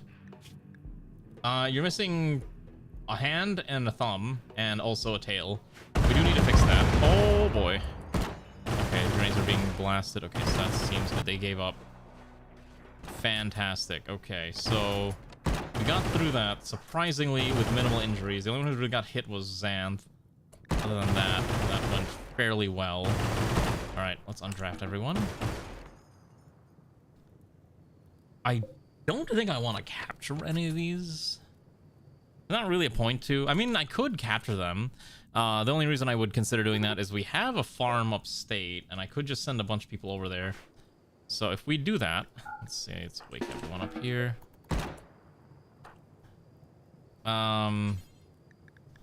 Let's see, we'll just capture who's not gonna... The problem is they're all about to die. 9, 1... Yeah, they're all basically dead, so I don't think it's really worth trying to capture any of them. Maybe we'll capture this one. Nope. Nope. Unwaveringly loyal. Yeah, they're never gonna... They're not gonna want to surrender. I think we just kill them all. So, tragic as it may be, there is very little reason to keep any of them alive. Maybe this one. Okay, you can get captured. Oh, wait, we can rip them for organs. Hold on, that's right. I like organs. Let's go get some organs. Okay, anyways, Fem Sonraku appears. Oh, okay. Let's see. We need to fund Ray's gun license. Ray doesn't use guns in this run, surprisingly.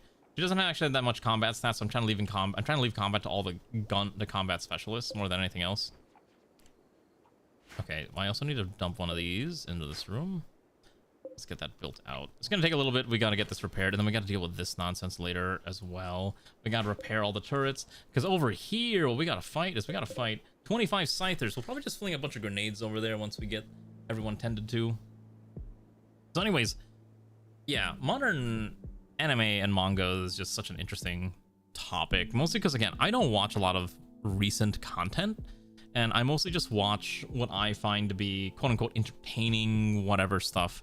Whatever just catches my eye, right? And I've been meaning to kind of sit around and maybe just try to watch more anime again, but I've been watching more regular TV. And when I was younger, I used to be like, I'm never going to watch regular TV. I'll watch anime forever. And then I became an adult, and I'm like, I want to just watch regular TV instead of watching anime. It's such a weird transition for that type of media consumption. Does that make sense? And even still, like, it just kind of depends. Like, there is some stuff I'm willing to watch and a lot of other stuff I'm just not willing to watch. Like, you're not going to be catching me watching something like Jersey Shore or anything like that. If I'm watching TV, I'm watching, like, House of the Dragon, Knight of the Seven Kingdoms. Basically, like, nice, long-form fantasy stuff. You wanted to watch more cowboy stuff? Is there not that many cowboy shows? I noticed, like, that 1889, right? I think that's, like, the really popular westerns nowadays. You know, media along that type of content. I don't know. It's just, again, it's just so interesting. Also, just like overall, media, like, again, we were talking about this earlier, but anime overall today is just way different from what it was previously. That is kind of hard to reconcile. Just the huge variance in where anime and manga have gone compared to what it is today. Everything nowadays just feels, I don't want to say it's formulaic, but there's a lot of things that just feel painfully formulaic about modern anime and manga that it's just not really worth watching a lot of the time. My colony looks so organized. You've been throwing down growing stones like you're blind. Here's the thing. When I started this colony, everything was disorganized. I only started doing it more organized once we had kind of stabilized. But I do, one thing if you want to make it look organized, separate your colony into buildings. I'm not even joking. I don't like doing a super mega base. I like doing small individual facilities like this, and I think it helps a lot when you're trying to design something. You see, really, I think it was early 2008 isekai. Oh, speaking of isekai, one thing that surprises me, the sheer amount of discourse Mushoku Tensei has on the genre. There is so much discourse on Mushoku Tensei. It's insane. Because everyone's like, this man is problematic. This man, is he problematic? Because people are like, he's technically 35, but he's also like technically 13. Like, what is it? Make up your mind. Because he's technically a 35-year-old who got reincarnated into like a, you know, fantasy world, and now he's like 15 or whatever. Like, Mushoku Tensei is divisive, but now it's like extra divisive now that it's got an anime, and we're entering the part where he's kind of having intimate relations with all these different characters, right? So that's kind of the big thing. You do the same thing, current base is a little medieval village. Good. That's the way it should be. That's the way I like running my colonies. Although this colony does need a little bit more defenses, and I have a lot of dead space that needs to be utilized. Future Self visits him before you continue reading it. I have not read it. I read like the first 2 novels when they were getting fan translated, and I thought it was fine. It's not my cup of tea. That's kind of like why I only read like 2 volumes, and then I was like, all right, I'm kind of done. It's not a bad series. I'm not gonna lie. It's fun if you're willing to look around its issues, right? And I think that's what a lot of people are kind of in the same opinion, where it's like, yeah, it's a lot of fun to read occasionally, but you gotta be, it's like, are you sure this is what you want to watch or read or whatever word you want to use? You don't like high fantasy that much? I mean, that's fair too. Again, isekai is a little silly at times, so shall this become blocked. Okay, we gotta get the, I really need the hauler mechs at some point. Ugh. Anyways, we're gonna go deal with this other thing up there. We're just gonna rip it apart. We may also need to build additional septic tanks. The septic tanks are perpetually getting full. I think the other thing we need is I need to start setting up automated fuel processing. So I need to figure out where I'm gonna do that, just so we can kind of convert all this poop into usable materials. Isekai without OP powers are rare now. Well, the thing is with isekai, because the genre is so saturated, they have to keep coming up with more nonsense. That's why you had, like, you know, Sword Dad, was it, or Tenken, or I can't remember the original name, but it's the one where the guy reincarnates as a sword and is given to, like, you know, some cat girl to be like her weapon, And that's kind of like the thing we have to get to now. It's like you have to have a gimmick. Every isekai has to have a gimmick nowadays, or else it's just not going to succeed. Which is super weird to think about, but that is just kind of how the genre's evolved. I don't think we have enough grenades here. Push the opposer here. Hopefully this is going to be enough. Maybe I need more gunners. Marksman still doesn't have any proper armor. Okay, I gotta figure out. I might upgrade Risten. I'm gonna upgrade Immortal into a Knight. Yeah, probably. We gotta figure out the Knight armor. Alright, let's see if we can just rip through this. Just gonna fling a bunch of grenades. Actually, wait, I have a funny idea. I don't know, what's the shooting time for this? Risten has like a single shot. Hold on, what is the cooldown for this? Can't shoot in melee? Okay, so... Got it. Okay, so let's have you cancel that real fast before you commit to this. Let's save the game just in case. Excel Heavy Nice also you get news to check out. I'll take a look at it. Let me see. Let me pull it up on my other window so I can just have it perpetually open. Exiled Heavy Knight. Who knows how to game the system? Okay, got it. I can tell you one thing that I have been reading recently. Let me see if I can find it. I have been reading a really stupid one called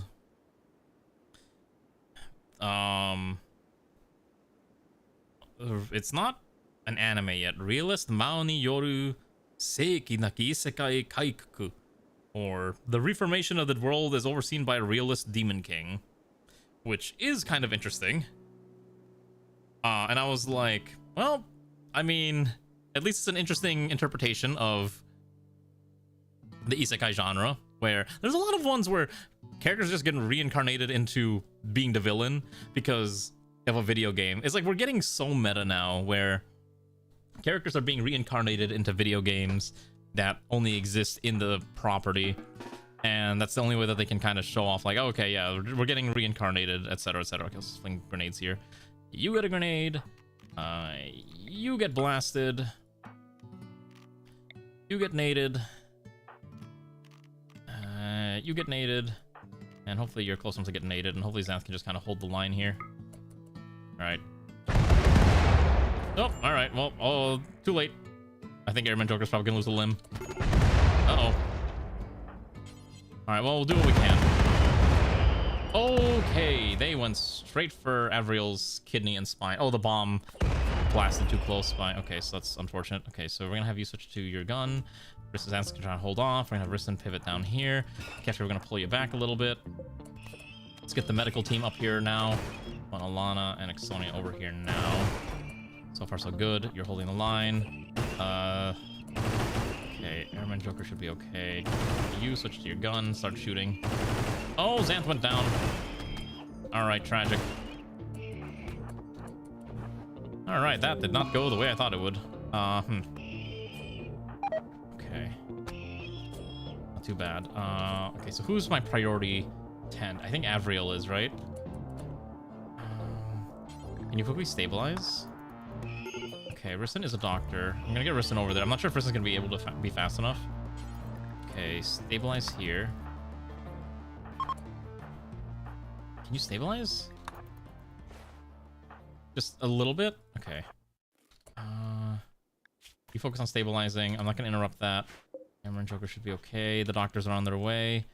The medical team's moving as fast as Drunken Wafer moves slowly because... Why are you moving slowly? Oh, because you're pregnant.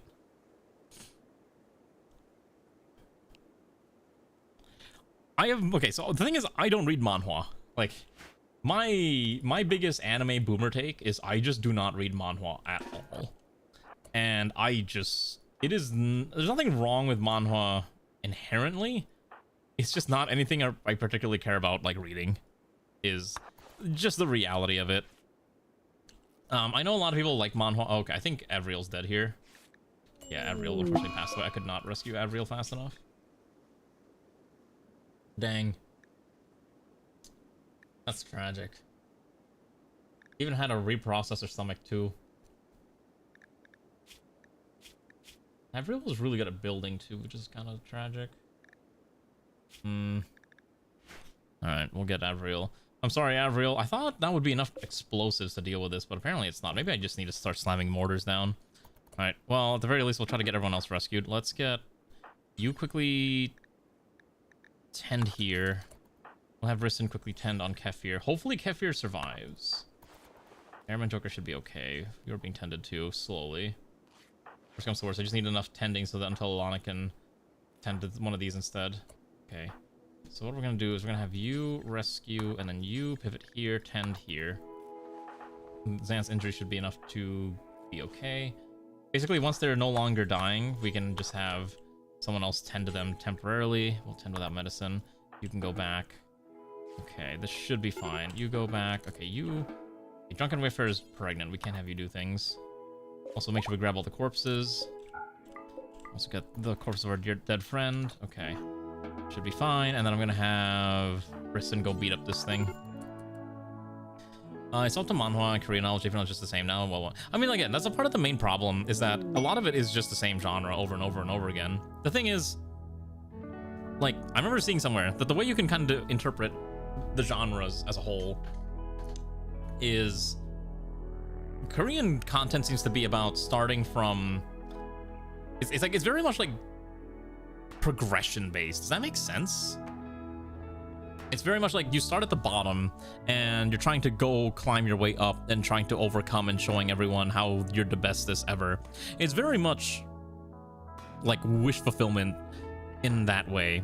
And then you compare that to something like Japanese media, where you're very much just kind of trying to gain a lot of power. Like, I don't know how to describe it. Like, I'm trying to remember how this was described when I saw it.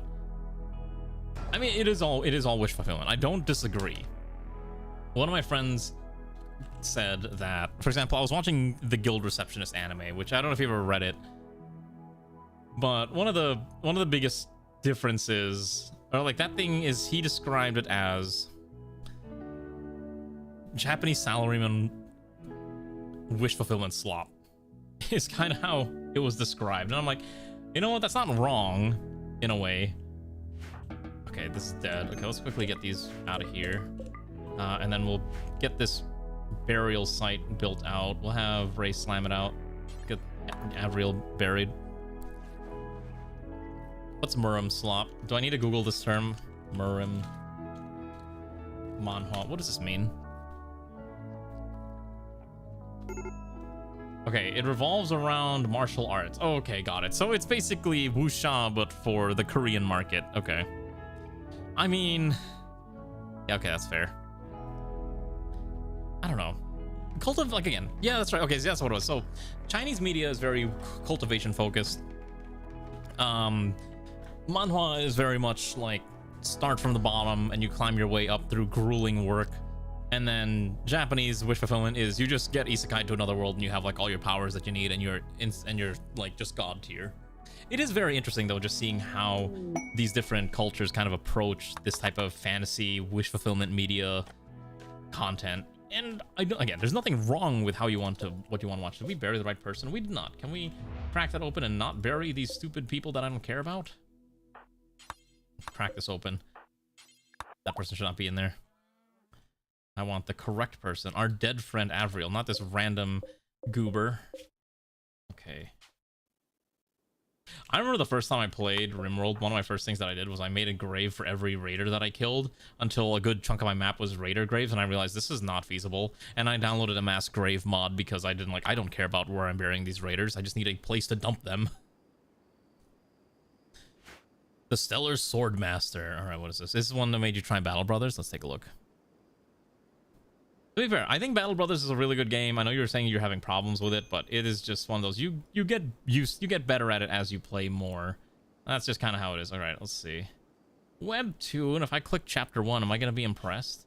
Okay. Here's my hot take. I do not like vertical comics. I understand that this is the reason why this is popular is because this is meant to be read on phones, but I am one of those people that vastly prefers a traditional paper style that you can read as a book, because you will never be able to realistically print this properly,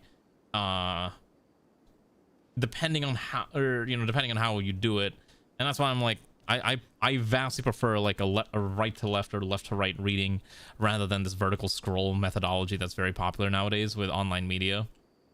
I get why it exists, but it doesn't mean I have to like it, right? I know why it's there, but I don't want to. You know, I just realized I could have just brought them. I could have brought the mecha for this fight, and I didn't for some reason. Is this thing loaded yet? I still don't know how to load this. How do you load this stupid thing?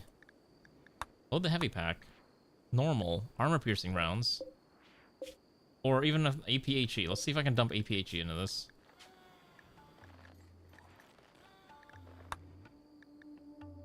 I don't understand how this works. Like, at all.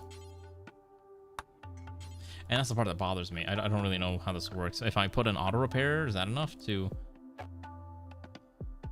do this? And that's the part I don't understand. I need to figure this out at some point. Maybe I move the module shelf. You can't move the module shelf. Amazing. The better wide art, even manga, the best 2 pages from the climber. I mean, I guess that might be fair. I don't know. Like I said, I don't really read manhwa. It's not a... I don't even read webtoons for the most part. It's just not a genre I particularly care about, but I understand, hey, people like it, and I'm not here to question their choices. I like weird stuff, too. It's not my position to be like, you should only watch this type of content, because ultimately, my opinion doesn't matter. I watch trash, and I'm willing to admit that I consume trash content. I know what I am. I'm a weeb.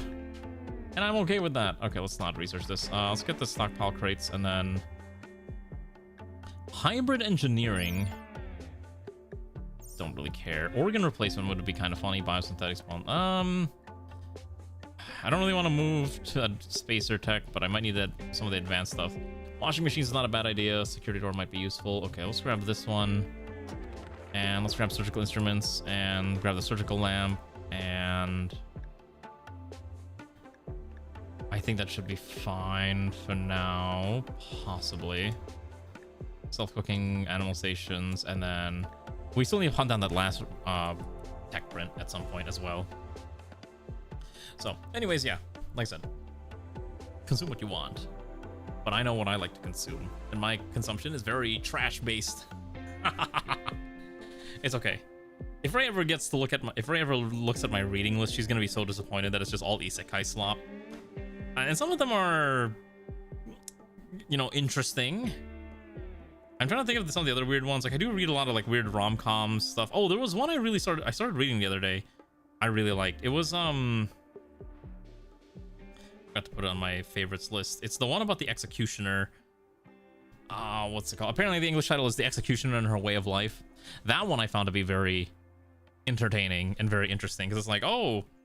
It's like, yeah, it's like these people are getting isekai'd into the fantasy realm, but your main character is a person who kills them all, because when you think about it, when these people come to these new worlds, they have like godlike powers, and it's like, well, you can't exactly let them just exist out there in the rest of society, because they might just, they have world-bending abilities and could destroy society as a whole. So I'm like, you know what? That is a cool gimmick. I like it. And so that's why I was willing to consume that specific one. God, I really need to find a way to get rid of all this poop. There's not really an easy way to get rid of it. Okay, here's my plan. Let's get rid of these two. And then what I'm going to do is I'm going to put one of those... We're going to turn it into chem fuel. I think that's what we're going to do. We're going to turn it into chem fuel, and you'll understand what happens when what I mean by that. Also, make sure all these guys have the proper gear. Okay, so who is missing parts? Okay, so...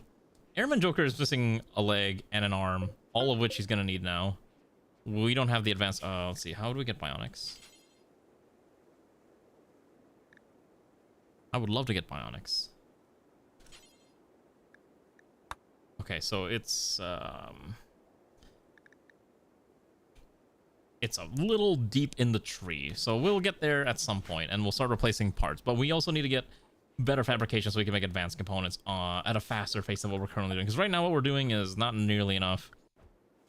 We have an auto fabricator advanced, so I might need to put like 1 or 2 of these down somewhere just for now.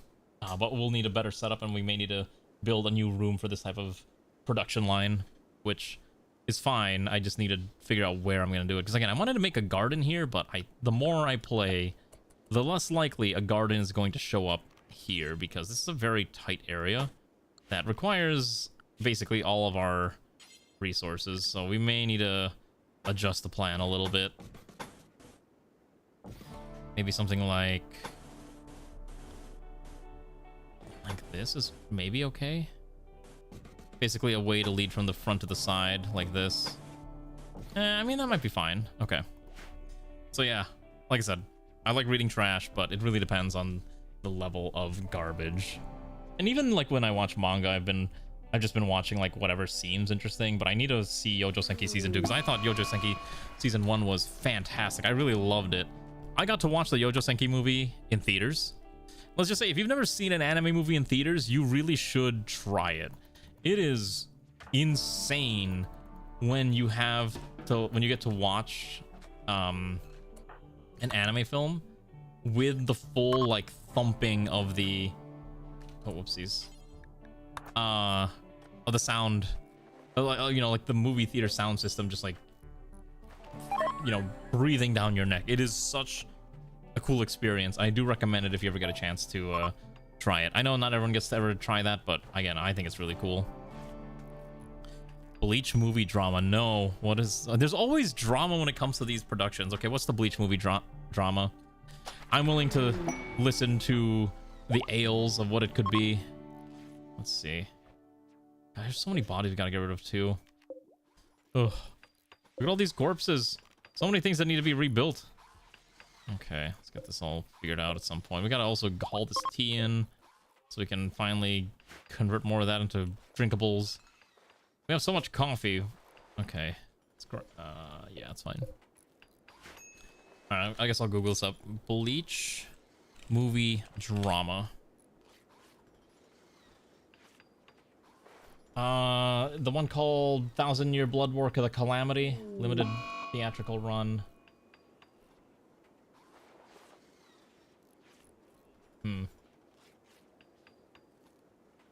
Speaking of stuff like this, you know, it's always really funny to me. So I found out that there's an Uma Musume world tour. I don't really watch or pay attention to Uma Musume, but I thought it was just really interesting, so I clicked on it, just kind of see who's, you know, where are they showing this Uma Musume world tour.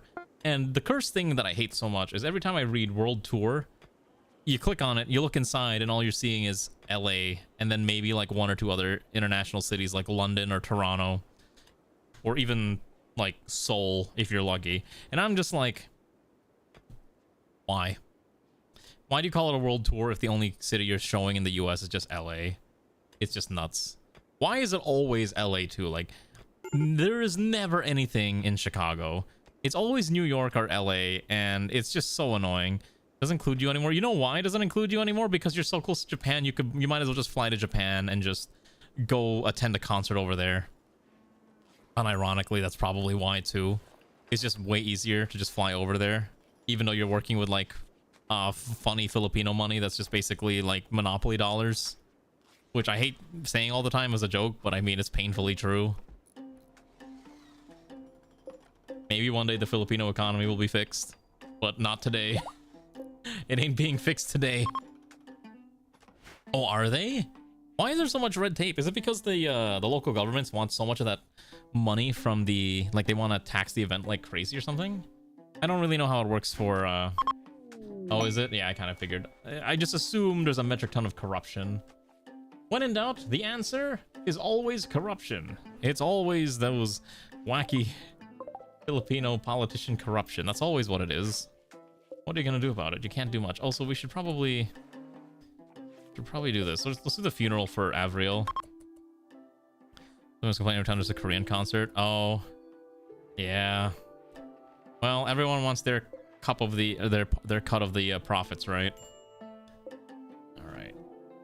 We're gonna set this up here before I forget. I do want to add these other production facilities. I'm not sure if this is gonna be enough space, but I'm hoping it is, because we're going to be adding in all these other things. We need stamponents. So I guess the first thing we need is a stamponent machine. A machinery printer, probably. Well, before we do that, I think we need to expand the auto fabricator room. So just to give us a bit of space, I think we'll need like a 4x. This is probably enough space for the amount of... Oh, shoot. My dragon got murdered by... Or my muffalo got murdered by a dragon. We may need to kill this dragon. tried increasing the taxes of Steam games, but Steam said no. Well, okay, well, I guess what would the Philippines do? They'd probably just ban Steam, right? But then you're gonna have all these Filipinos just like rioting against the government, and the easiest way to keep the populace satiated is just to feed them video games. Oh wait, they wanted to lower the prices? They wanted Steam to increase the prices? I don't know. Melee attack, just melee attack. Everyone, we gotta kill the dragon. I would keep the dragon, but unfortunately, it's eating my creature, my animals. So I don't have a choice but to just try to gun it down as fast as I can. If you got a gun, you can fight. I'll send Umi here too. Oh my goodness, Xanth is lost an arm. Oh my lord, everyone's just losing limbs. Okay, Alana, you come over here, quickly rescue Xanth. Anyone else got a gun nearby? Howell's got a sword, probably not. You don't you got a gun, okay. We're just trying to stun lock it as best as we can. Sonia's got a machine gun. Umi, I want Umi to pull back. I wanted to focus on these two. His armor's slowly getting ripped apart, but hopefully with a machine gun blasting it, it should hopefully start to rip through it. Okay, we gotta get whoever else has a firearm.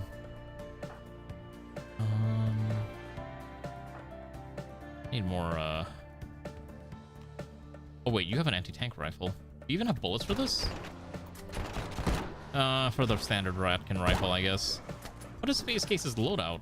Space Case is assigned as a... Doesn't have a loadout kit. What the heck? Why do you have a rifle?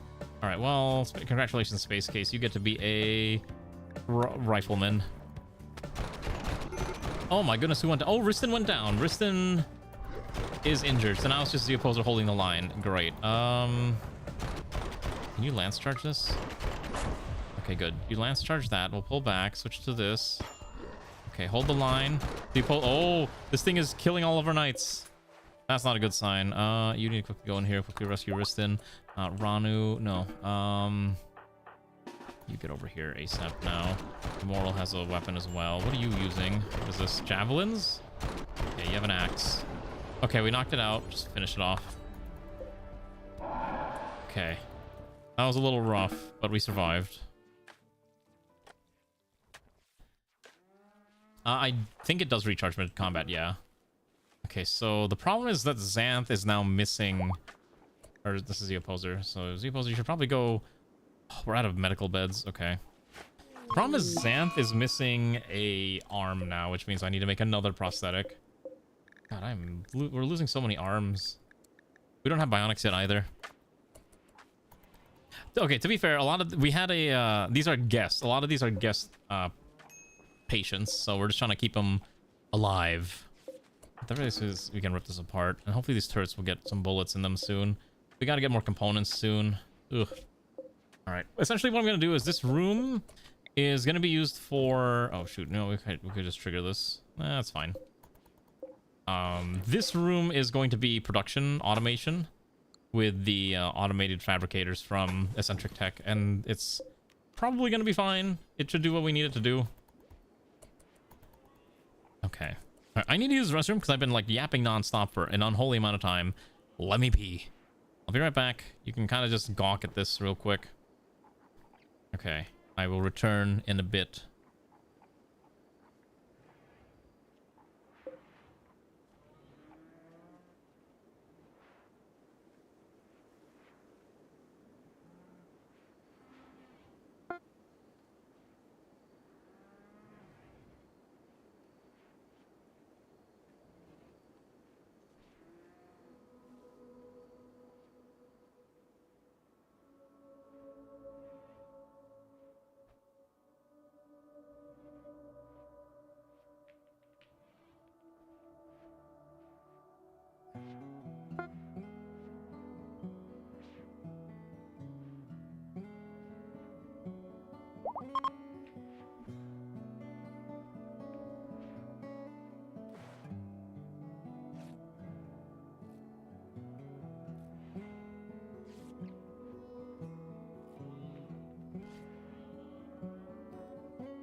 Oh my god, what is happening? I come back and I'm hearing pain sounds. Oh lord, there's a plague. Who is dying of a plague today? Also I saw a bunch of other stuff dropping in.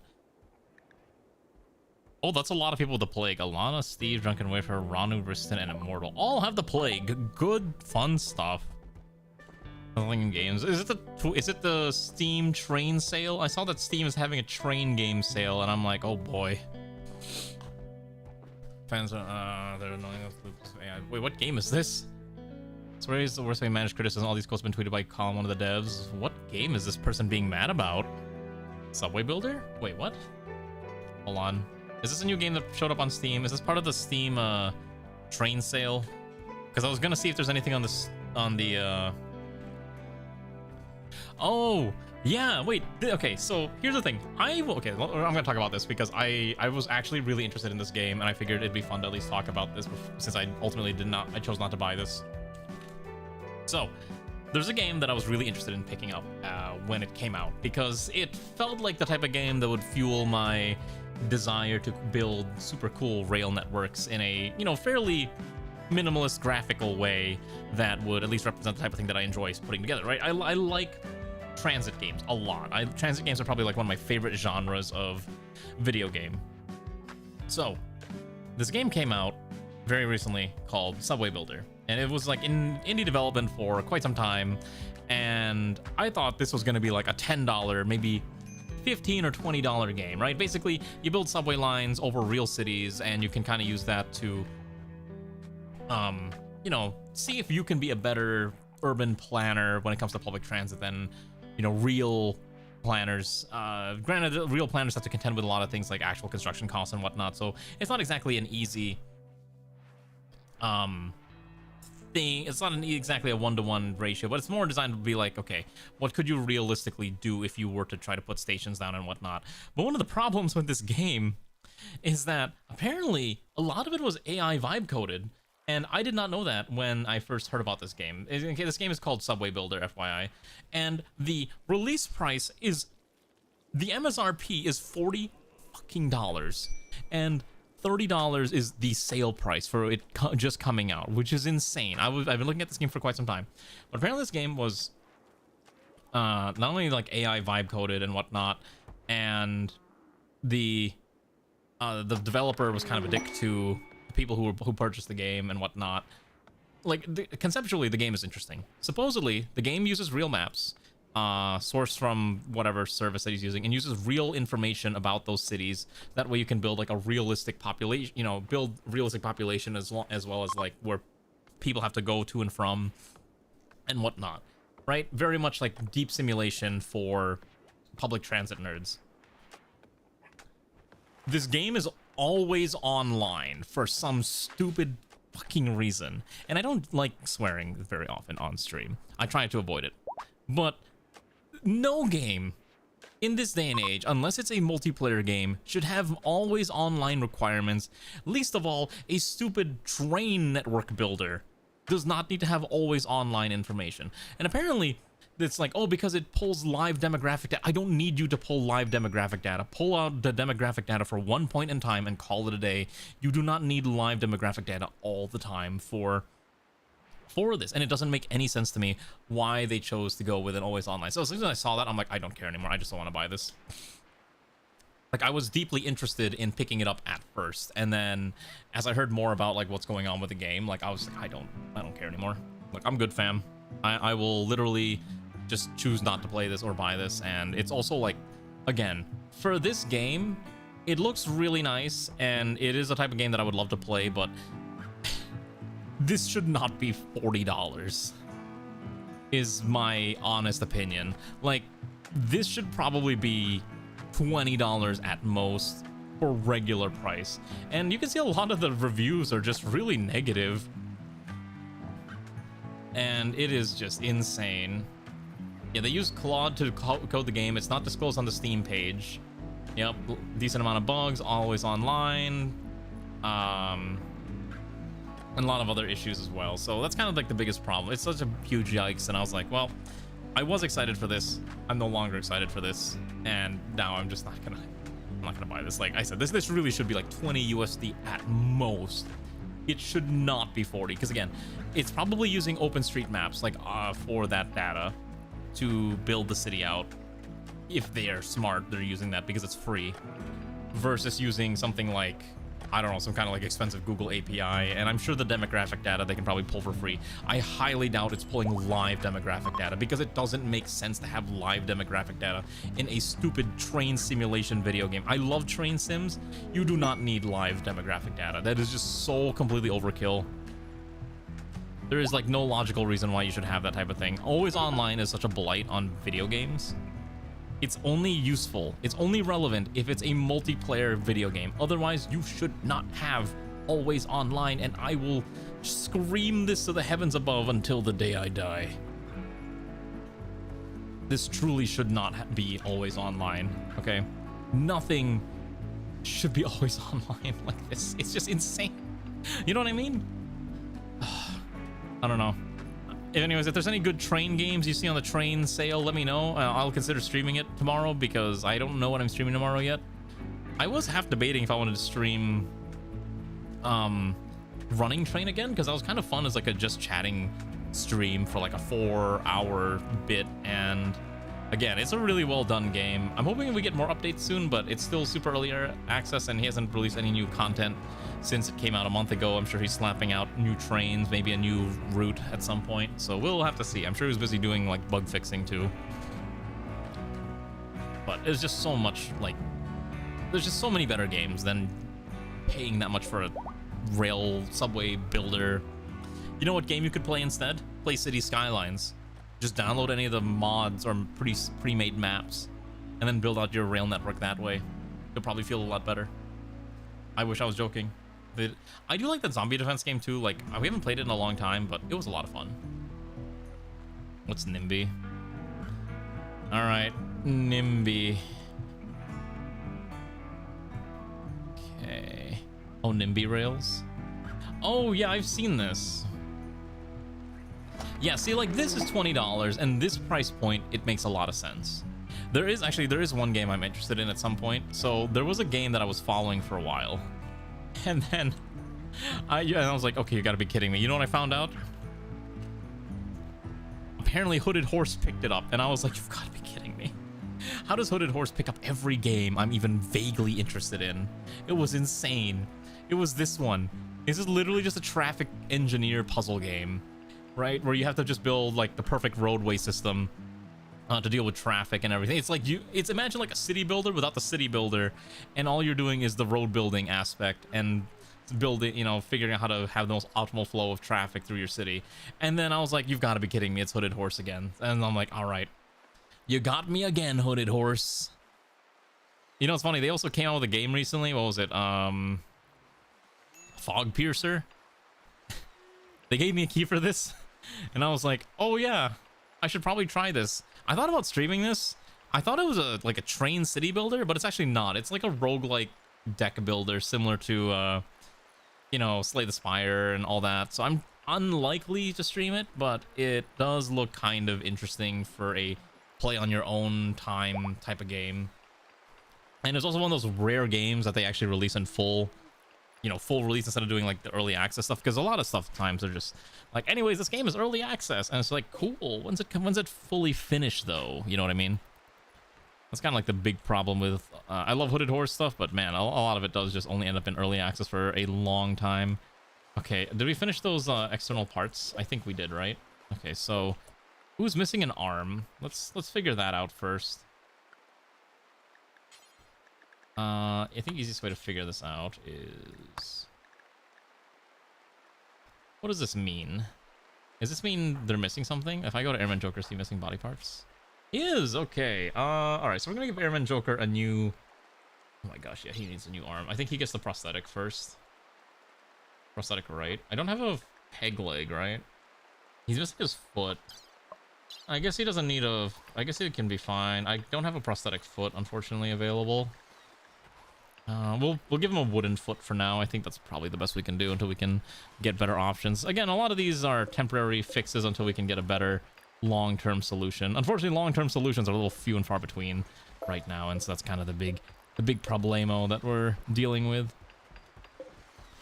This game's also starting to run like super slow. If Alana was here, Alana would be yelling at me for how slow the game is running, because we're hitting 100 TPS at most. There's so many things on the map. I think it's all this wood that is deteriorating, and and every single one of them has their own unique ticks, and that's kind of the issue. If I don't set them to haul everything, it should be fine. Let's see, to get rid of that. Maybe that'll be a little faster. We gotta get the rest of this set up. Oh, so many things that need to be done. Not enough pawns working. Oh, who's dying? Oh, we have heat stroke. Oh, is it hot? Oh, it's 40 centigrade outside. Holy cow. Yeah, no wonder pawns don't want to be outside. It's a little painful. It's like sweltering.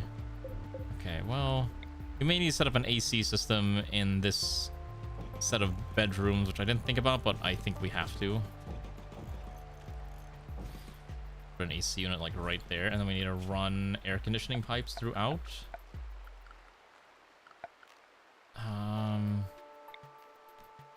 Yeah, this is gonna need hidden air AC pipes.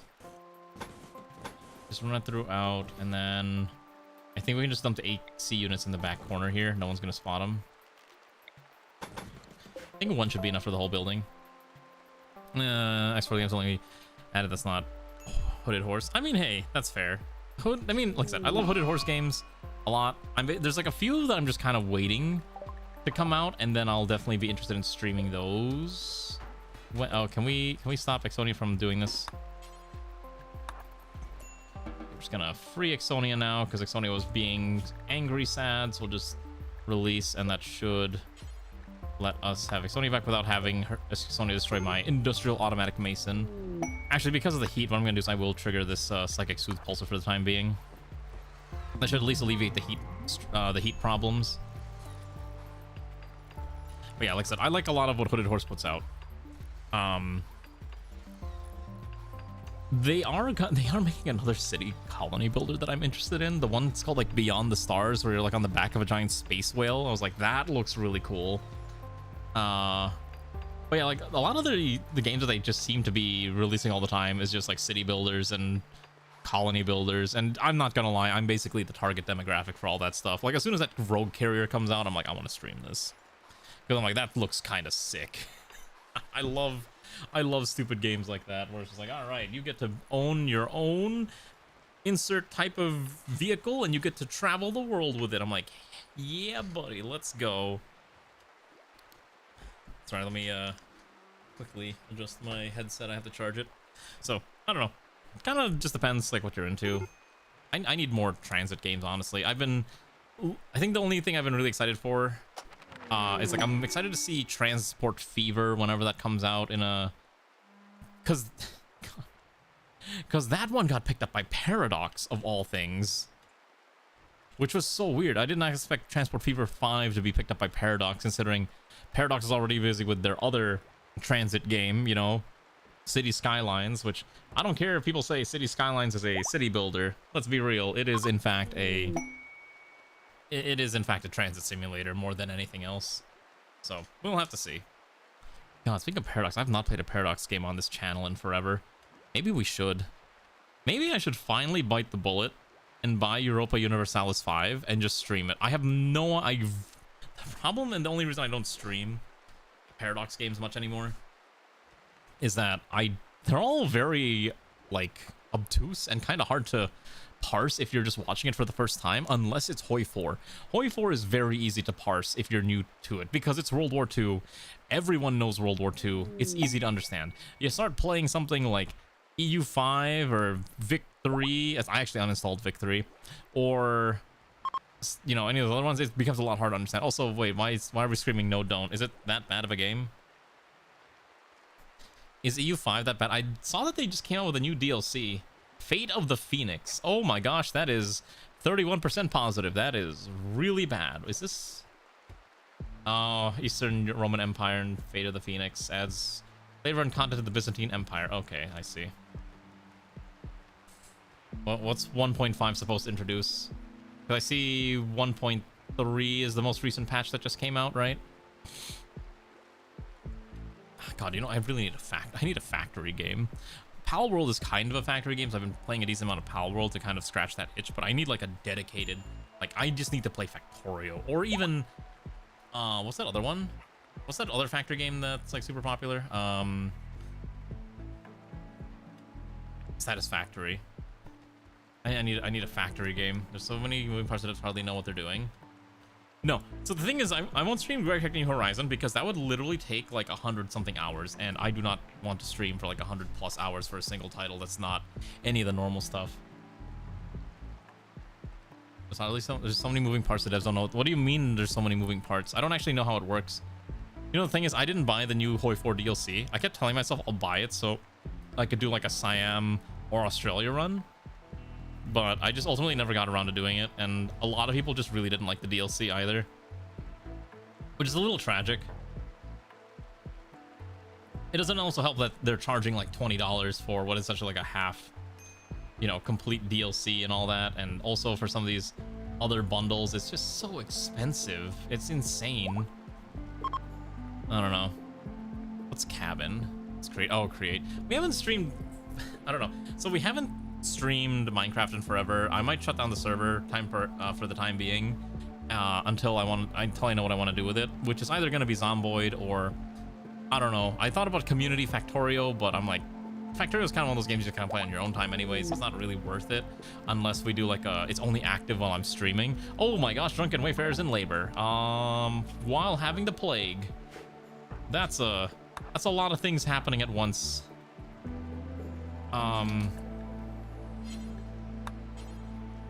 Yeah, that's a lot of things happening at once, ain't it? Just sit there while that baby pops out. Yeah, that'll be interesting. The resistance to relevant in game, but like systems are complex that they can't have historical outcomes happen organically. Well, I feel like that's. Well, I guess that's the thing, right? Like, if you're playing a sandbox game, do you want historical events always to trigger exactly the way it did? What I've seen the way it's done sometimes, at least, for example, in CK3 AGOT, CK3 A Game of Thrones, is that there's literally a setting at the start of the game that you can toggle, which is like, do you want historical characters and historical events to trigger the way you want it to happen? If so, turn this on. If not, turn this off. And then that way you can either have a completely divergent plot line, or you can kind of, you know, play the game in step with historical events, and it's kind of interesting in that way. I haven't played CK3 in a while myself, but it's something to keep in mind. Stream the train game? You want me to stream Running Train again? I don't mind streaming Running Train. Like, I actually like Running Train a lot. It is weirdly a game that I really enjoyed playing. It is also like a very hyper-specific game that I like and maybe not everyone else does. Oh, Densha Attack? Okay, so Densha Attack, the only reason I'm not streaming it is it is a cool looking game if you like that type of thing, but it's also just not a train game. I don't care what anyone says. It's got trains, yes, but it's realistically more of a what's it called? It's like a railroad. It's like a rail shooter type game in a sense. I don't know what you want. It's like Sonic the Hedgehog, but with trains. I'm not even joking. Like, I looked at it and I'm like, this is Sonic the Hedgehog, but you put trains on instead of a blue hedgehog. One of my friends is like a featured content creator for this, which was kind of cool. But yeah, it's not the type of game that I'm like terribly interested in. It was like recommended a few times because it's like trains, and I'm like, listen, just because it's got trains doesn't mean it's gonna be a game that I want to play. It's got to be like super specific. I know there's a Lime's voice pack. Giga's got a voice pack in there, which is really nice. But yeah, beyond that, I was like, I mean, it looks fine. It's just not my type of thing. Like I said, I'm basically primarily a strategy game streamer. I'm telling you, Paradox, you gotta come to me, Paradox. I'm willing to sell out for some Paradox bucks. Just give me free Hoi 4 DLC. I'll stream it, even if it's terrible. Switch outputs. Okay, this has not been rebuilt yet. Okay, we gotta fix this. Let's get rid of this, and then get rid of this one too. Esports manager. Wait, what? Esports Manager. Is this one of those? Okay, Esports Manager 2026. Oh my god. I'm not paying $20 for an Esports Manager. No, thank you. I'm good. This does not look like... Wait. Oh wow, it really is simulating CS2. That's so funny. The thing is, like, the thing with these games is that they're simulating with real players. I don't really want real players. I would rather have my own fake fantasy players. Or if I could just insert all of you as to be my players, that'd be also kind of fun. But I don't think that's a thing that you can really do in this game. Because, you know, again, a lot of these are very much, like, designed to be based on real folks, right? That's why they have, like, all the real pictures and everything. Which is kind of interesting. I don't really know Is AI slop? Oh, never mind. What was that other game that I played that had some AI slop? It wasn't so bad, but I do remember there was a game I played a long time ago that had kind of the same vibe. Oh, Esports Godfather, that's what it was. Right, Esports Godfather, yeah. They had a lot of the player art be AI generated, which was a little unfortunate because everything else was like custom made, which is kind of nice. So, I don't know. Could be an interesting game. I did see one other game that caught my eye where it's like, it is a manager for esports, but it's MOBA specific. I think it's called like Teamfight Manager. And I was like, I'm kind of tempted. I was like, I'm kind of tempted. Like, I'm not playing League of Legends on stream, but we are playing an esports like game with player team development stuff. And I'm like, this could be kind of fun. I do like games where I can have people interact with the game. I think it makes for a much more enjoyable experience overall. The question is finding a game that, you know, meets that requirement and is also fun, right? That's kind of like the hard part when it comes to some of these titles, is that not all of them fit that criteria. Because there's a lot of them that are just kind of hot doo-doo, and that's kind of the big problem. Okay, we gotta run some actual AC in here. Yeah, we gotta... Gonna be a lot of AC pipes being made. Oh boy. Hopefully our dedicated builders can slap this out. Also, while we're here, I would like to set up a chem fuel factory because we're gonna turn poop into fuel. I need to buy... Yes, perfect. So I'm just gonna slap this bad boy over there. And we'll get some automation going with this as well. Alright, fine. I guess we have some Imperial guests here. I didn't realize. Oh, is it these rats? Do they have anything to trade? Let's see, they might have something to trade. Let's go see. Let's go trade with them. Okay, so first and foremost, let's go down here. I forgot, so we did capture these two.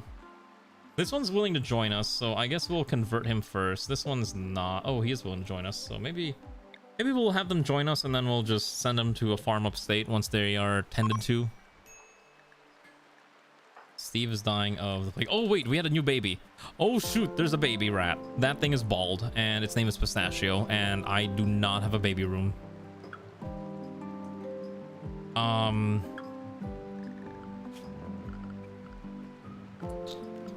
That is awkward. Okay, how about for the time being, we're gonna turn Bashy's room also into a baby room. I think that's what I have to do. Yeah, I think this is what we have to do. Bashy's gonna share a room with a child. It's the only way we can fit this in here. What else do I want to sell here?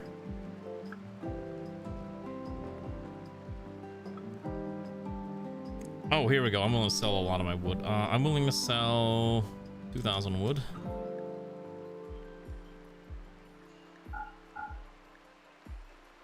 Okay, and then in exchange, I will oh, we can sell a lot of the garbage too. A lot of the low durability stuff could be sold. I guess we keep it. Let's see, what do I want to buy? I would like to purchase their potatoes. And there. I guess we could buy the hardtack. Could buy the fruits too, and exchange and just sell more wood, so I don't have this much wood. I don't need this much wood. I want to sell like 5,000, but I still have too much. And they don't have nearly enough things for me to buy to justify this. We buy all their meats. I guess we just buy all their meats, that's fine. We have such a comically large stockpile of silver. It's getting a little ridiculous, but that's fine. Anyways, we have a new baby child that we need to name. It's given the name Pistachio for now. Feel like we should probably rename this kid. I guess Pistachio's fine. Its nickname will be Iron Sword. Pterodil Iron Sword Pistachio. Except we're gonna assign this to someone. Neither of these two have said anything in a while, so I guess I'm not gonna rename it yet until someone shows up and joins the queue. That's gonna be my rule as always. We also need to sell a lot of our stuff too. We have so much stuff. I need dedicated haulers. Getting dedicated haulers is gonna be like the most annoying thing. I also need to set up like proper floors there and here too. Because I hate having to send pawns out to go just haul things around, which is such a hassle. Maybe we do need to go into mech tech. All right, what do we need for this? Oh, right, so the reason we were going through all this is so we can put in the eccentric advanced auto fabricator. Just kind of set up like an auto fabrication line, like 1, 2, and then we're gonna move these over here because I think we're not gonna need more than 2. I think 2 is probably enough. We install this here, we install this over here, and then we're gonna make sure these shelves are filled all the time. 1, 2, and then we're gonna need another one.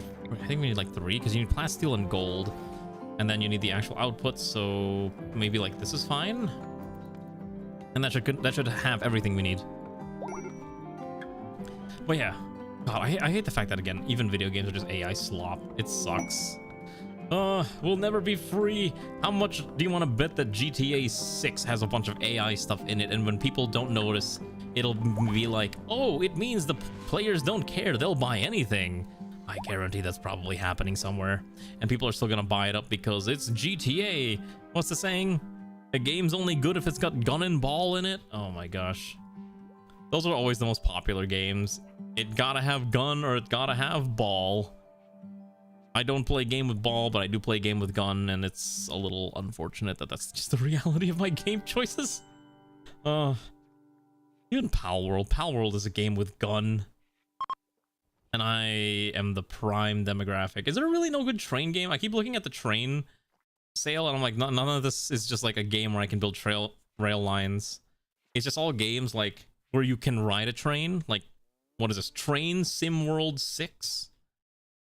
And they're, what is this? $1,735 worth of DLC on sale. Absolute insanity, by the way. I don't know who. The thing is, like, I know this stuff probably makes a ton of money because they know they're not going to sell that much of each of these DLC, right? So they just have to sell a few of them and then it's fine. Other than that, you got to just pay like $1 bajillion for these things. Yeah,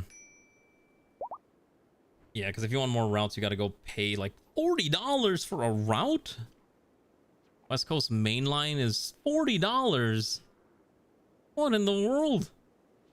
My God, every route is just like $15, $60 for basically a map pack.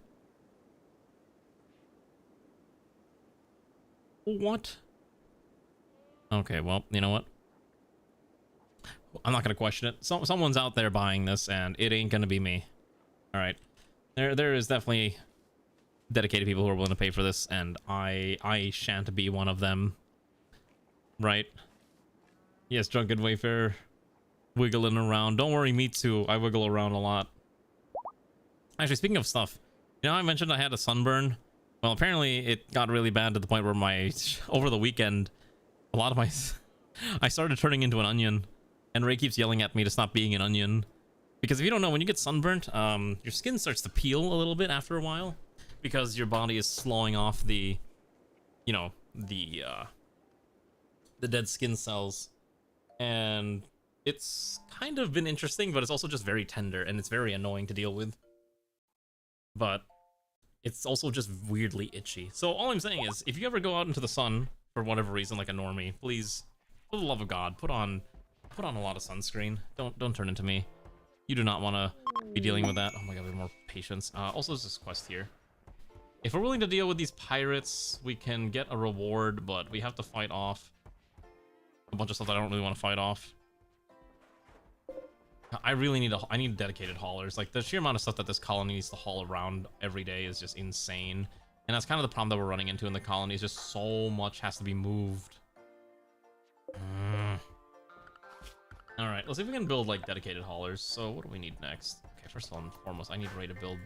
I need at least one of these fabricators built. I don't care about the rest. We'll need a machinery printer. Oh, that is a big device. A lab reactor. Well, this thing produces power. What does this consume? Oh no, it uses power. Okay. Pressure chamber. Oh my gosh! Whoa! These facilities are way bigger than I thought they were gonna be. Okay. So maybe the first. Okay, so maybe we need an automatoid constructor first. Maybe this is the first step to automating our robots, just so we can get a few of them up and running. But it's probably also gonna need a automatoid charger, which we'll probably put over here, and then we'll need a probably I want to say a machinery printer. I don't know. I don't want to build that until we absolutely have to. I'm trying to avoid things that I don't need until I know I need them. At the very least, let's get this slammed out, and hopefully that'll be fine. Let's allow that to be grabbed. We have so many, like, random weapons, too. We have so much jade, and I don't know what to do with all this jade. Maybe we're gonna go sell a bunch of stuff real quick. Yeah, it's a safe time, right? And there is a nice trading colony nearby. Are we allowed to trade with these people? There must be a sergeant. Okay, we can't trade there. We could trade with a ratkin over there, the Gardener's Kingdom, although that is a little bit of a walk. Ooh, it's like a 2-day journey. What will they sell us? Okay. They'll buy basically everything. Okay, maybe we trade there first. Yeah, why not? Let's do that.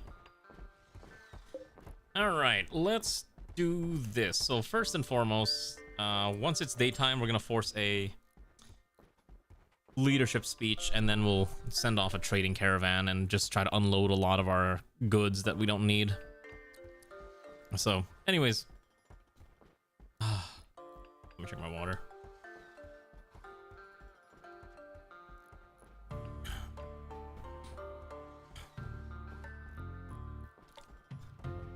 But anyways, yeah. I am still sad that Hearts of Iron is just kind of dying. I'm fairly sure I want to say they're working on Hearts of Iron 5, but they're probably holding it off until EU 5 is fixed, because they don't want to release Hoi 5 while EU 5 is in a bad state, because everyone's just going to clown on them for releasing 2 buggy games at once. That's one of the big problems with Paradox games, is that no matter what they release, it's always just a buggy... it's always a buggy mess. And Hoi 4 is already 10 years old, because it came out in like June of 2016. So I think it's about time that they got, they supplanted it with something more modern. Sorry, one second, I need to check something.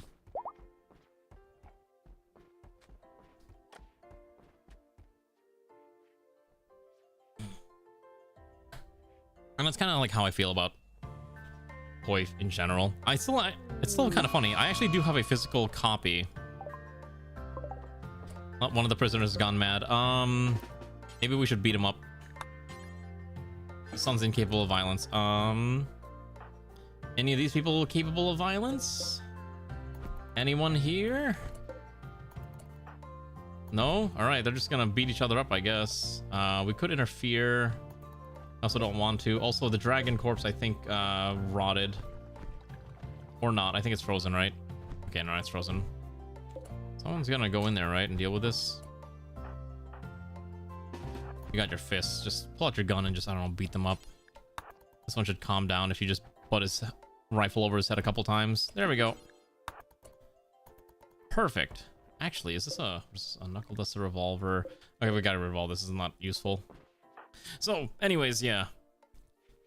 Maybe we'll do a Hoi 4 stream at some point in the future. I know Ranu's been playing Hoi 4 recently, and I've been having a hankering of playing some map painting game for quite some time. It's just not something we've done in quite a while because, again, Hoi 4's current status is just not a very good one.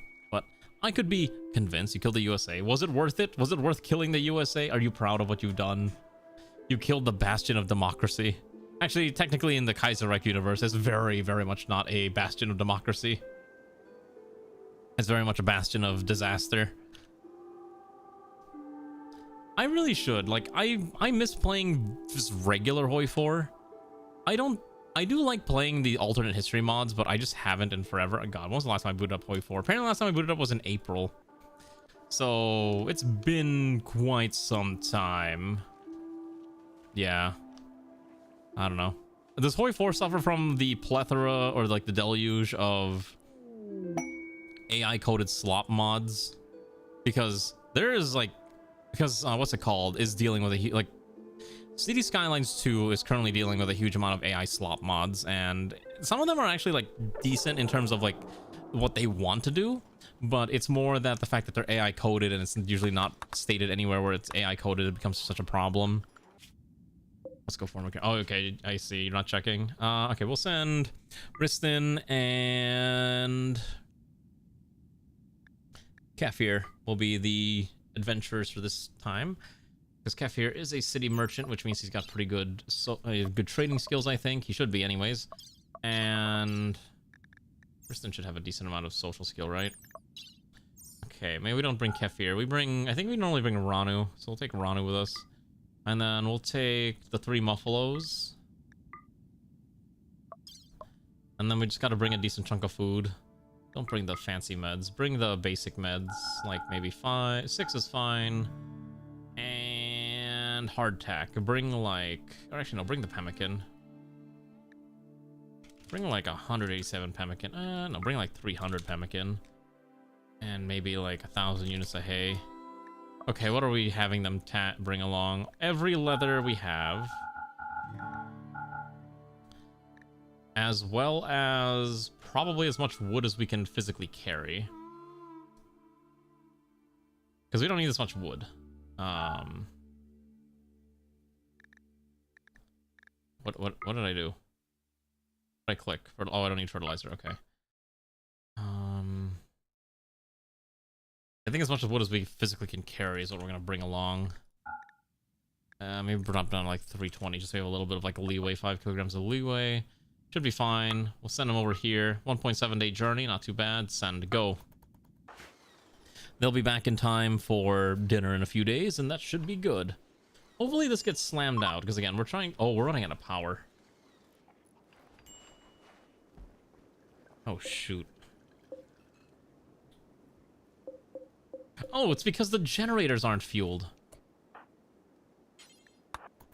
God, again, this is the most annoying part. Like, I need a dedicated... I need someone dedicated to keep things fueled up, but there's just so much that needs to be hauled around that it's hard to find someone dedicated. Don't pay attention to new mods. I haven't either. The problem with the Hoi 4 mod community is that everyone just plays the most common ones anyways. Like, you talk to any Hoi 4 player, they're probably playing Equestrian War, TNO, Kaiserreich, or Kaiser Redux, and occasionally you'll find someone who's like, I'm gonna play The Fire Rises. And maybe beyond that, you'll find someone who's playing like any of the weird anime specific mods that exist out there, because there's like a bajillion of them. Right? Like, those are basically the main Hoi 4 type of content mods. I basically avoid playing anything that's Cold War era. And I've had people ask, do you want to play The Fire Rises? And I'm like, not really. In dev outside those? I don't know. Those, I mean, there's a Uma Musume one that I saw the other day, and I was like, I don't know why this is a thing, but it exists, I guess. But I'm like, I'm not gonna touch that. I'm good, fam. I will literally play other things instead, and I'll be fine. If you don't know what The Fire Rises is, The Fire Rises is like the modern day, I think, mod. It's like the mod that takes place in 2020. So it's very modern politics, and that's kind of like the main reason I haven't touched it. I also don't particularly care about like modern type of stuff in Hoi 4. There's a reason why whenever I play Hoi 4, I'm very much, let me just play World War II, but anime. That's all I need. I don't need the rest of it. You know what I mean? And I think that's perfectly fine. Just play whatever you want, right? Been working on version 1.1 for years now. For what? Fire Rises? I didn't even realize it was like 1.0. I thought it was already like past that. Coming out in news comments sections, everything's exactly. I can tell you what's gonna happen if I stream. If I stream TFR. What's gonna happen is I'm gonna stream TFR and we're gonna get a lot of weird people who's gonna start talking in Russian, and then they're gonna be like, what country are you playing? And then they're gonna start talking about politics, and it's just gonna be a nightmare to keep in check. And that's the reason why I don't stream the Fire Rises, is because you know it's going to be a headache for me and whatever mod is active at any given time. Am I playing Deltarune? I haven't played Deltarune yet. I played chapter 1. I have not played any of the other chapters. I like Toby Fox's content though, don't get me wrong. But yeah, like the weird ones come out and it becomes a problem, and that's the reason why we don't play certain things on stream, even though it's probably something that I would enjoy. I don't want to attract the weirder types of people to this channel, and that's kind of the biggest issue. Also, the type of games that I play are just kind of like very slow and methodical. Ooh, cargo pod full of stuff. Wow, that's a mall. I don't care. We should also get this advanced component inside. Get this inside as well. There's a lot of fighting going on, which is kind of annoying. Hopefully their injuries won't be too permanent. Okay, we're getting the new prosthetic arm being built, so hopefully we can get that on someone. Well, again, if you want weird, I just have to stream Hoi 4, and then that's basically it. I mean, who knows? Maybe tomorrow I'll just be like, you know what? Today we're gonna see what happens if I stream Hoi 4. I'm sure nothing bad will happen. Spoiler alert, something bad will probably happen. But we'll just deal with it anyways. Okay, so this should be fine. Hopefully these remember their storage orders and we can move things around to where the... Oh, we're out of steel. We're always out of steel. I swear we just never ever have steel. We do have steel, but just not enough. Okay. We'll get these built out as well. Yeah, all you gotta do is stream Hoi 4 and then you just got weird people. Usually they'll speak Russian and they won't understand that, hey, the channel says please speak English, and then they'll just be like, no understand, we only speak the Russian here. And I'm like, no, this is an English only channel. That's what literally in the rules. Actually, did I ever update the thing where it says when you click the chat box for the first time, did I ever update it to say English only? I hope I did. I don't remember if I ever did. And that's mostly just not just for my ease of use, but it's for everyone else too. That way we don't have to worry about all the different languages coming around. I really want to make use of this mech suit if I can figure out how to actually use this stupid thing. I don't really know how to use this correctly, which is the problem. I still don't understand how this thing... Oh, wait, we did load it. Wait a second, hold on. Wait, did it actually do this right? So if I have... Who's a gunner? If I have Umi get in this, will this work? Is it fully loaded? Oh my god, it is loaded. Okay, wait, so switch to module weapon. Does it actually reload with the ammo in stock? I don't understand. Okay, so no. Why does it keep switching to the other weapon? What is happening? What is happening here? Okay. Oh, I think it's an issue with simple sidearms. It's trying to swap to the melee weapon, and it doesn't seem to be capable of reloading with the ammo backpack either. That's super annoying. I don't know what's going on with that. On the other hand, this thing is quite deadly and ready to rumble. We may need to find a way to... Maybe we switch to a different mech suit. Maybe this one's just not working correctly. Okay, so one of these did convert, which means I can then have him get recruited, because then we're going to send him to a farm upstate away from the colony, and it should be okay. These guys are still going to travel for another 1.8 days. They should have enough food to get there. So yeah, Like I said, I'm always open for more suggestions. I do look at the suggestions channel, and I did see some people posting some different games in there, which was interesting. I saw, let's see, what were the suggestions I saw? I saw that Xanth recommended something called like Mesmeli, and I was like, I don't know what this is. It looks like some kind of like, I don't know, some very trippy visual novel, point and click adventure. Not really the type of thing that I would stream, but it does seem like the type of thing I would maybe play on my own time if I felt like it. Yeah, native day decided time to use power tools. Yeah, because they probably expect you to be at work. That's the problem with neighbors, right? See, the solution is you kill your neighbors. This is not legal advice. I don't actually recommend doing that, but I'm just saying it is an option that you could do. Okay, it is an option. But don't actually do that. That's very bad. Don't actually do that. Oh wait, I forgot there was one other game that came out that I was like, MAID Cafe Simulator. But then I looked at it and I'm like, this is not at all what I was expecting it to be. God, I just need like I want a good tycoon game too, but there's no good tycoon games that are out and about right now because everyone's not making any interesting ones. Maybe one day. I really just want more Sim Tower. Maybe I'll stream some Sim Tower in the near future because I think it'd be a lot of fun to revisit that era of tycoon games, or maybe just playing a whole different, like those old ancient tycoon games. No, I mean, we gotta go like real, like back in the day there was a bunch of companies that were making like all these like random tycoon games, like Resort Tycoon was one of them, and then there was also there's like Resort Tycoon, there was Cruise Ship Tycoon. Unfortunately, Cruise Ship Tycoon's been kind of taken over by, I think there's like one on Roblox now.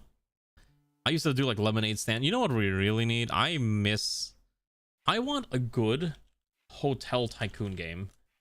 There is not really anything good in this genre, which is a little unfortunate. Define good. So a good hotel simulator, I think, would be one where you can either decorate the individual rooms or buy multiple grades of rooms, and you can decide if you want to build like and you have multiple locations to build in. You can either build in a dingy, you know, sketchy part of town and build like a terrible or vaguely functioning, like, you know, Super 8 motel, all the way up to building, you know, grand 5-star all-inclusive resorts.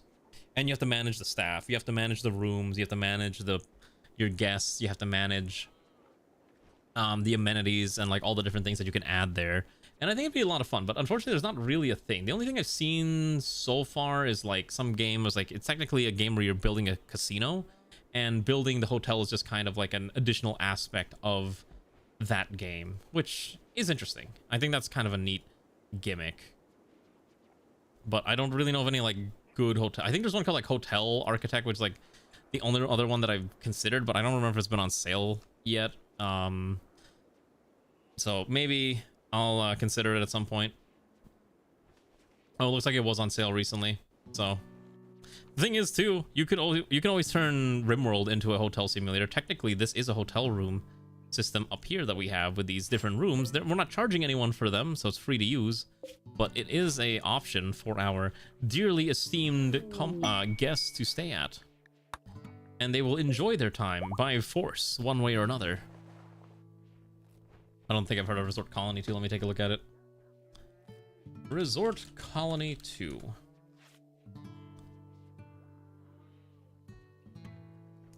Did not find anything.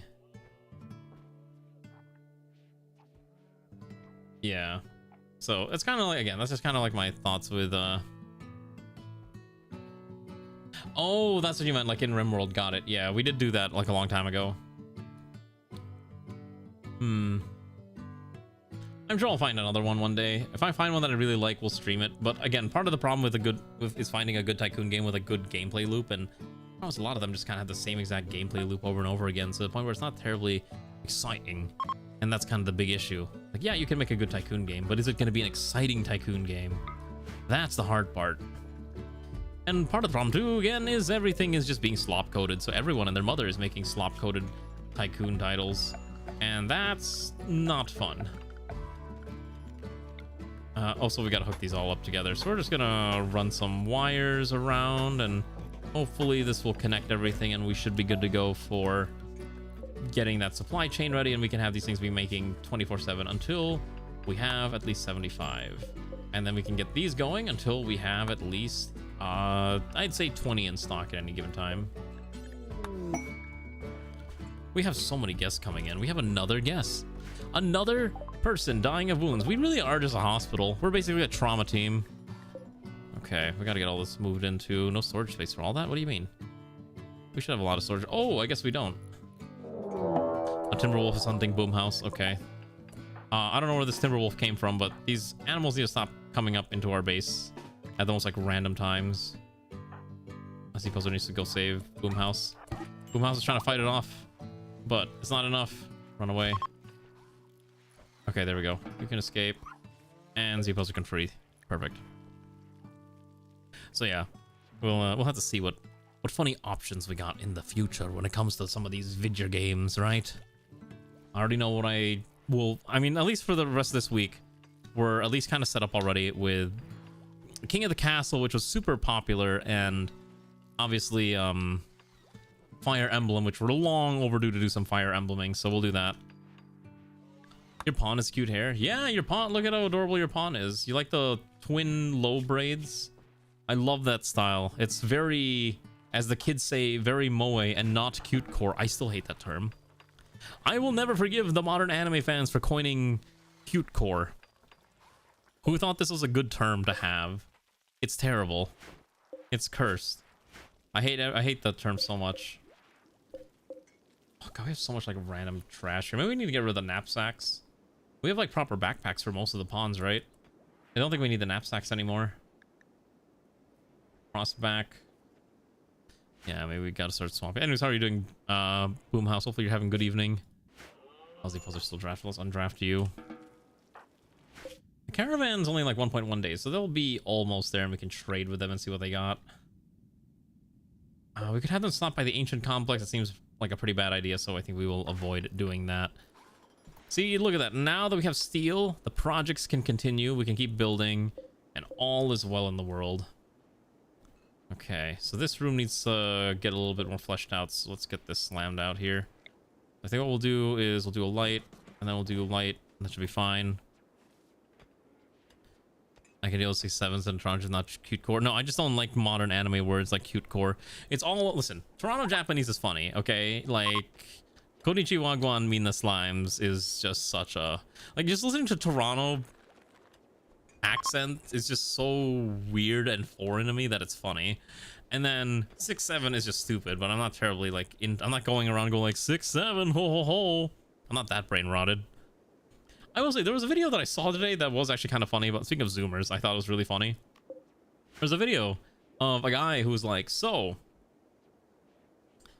what if I forced a friend who's never played Factorio to play Factorio? And I watched the whole thing, and I was absolutely enthralled at how new players approach factory games while not knowing anything about the genre.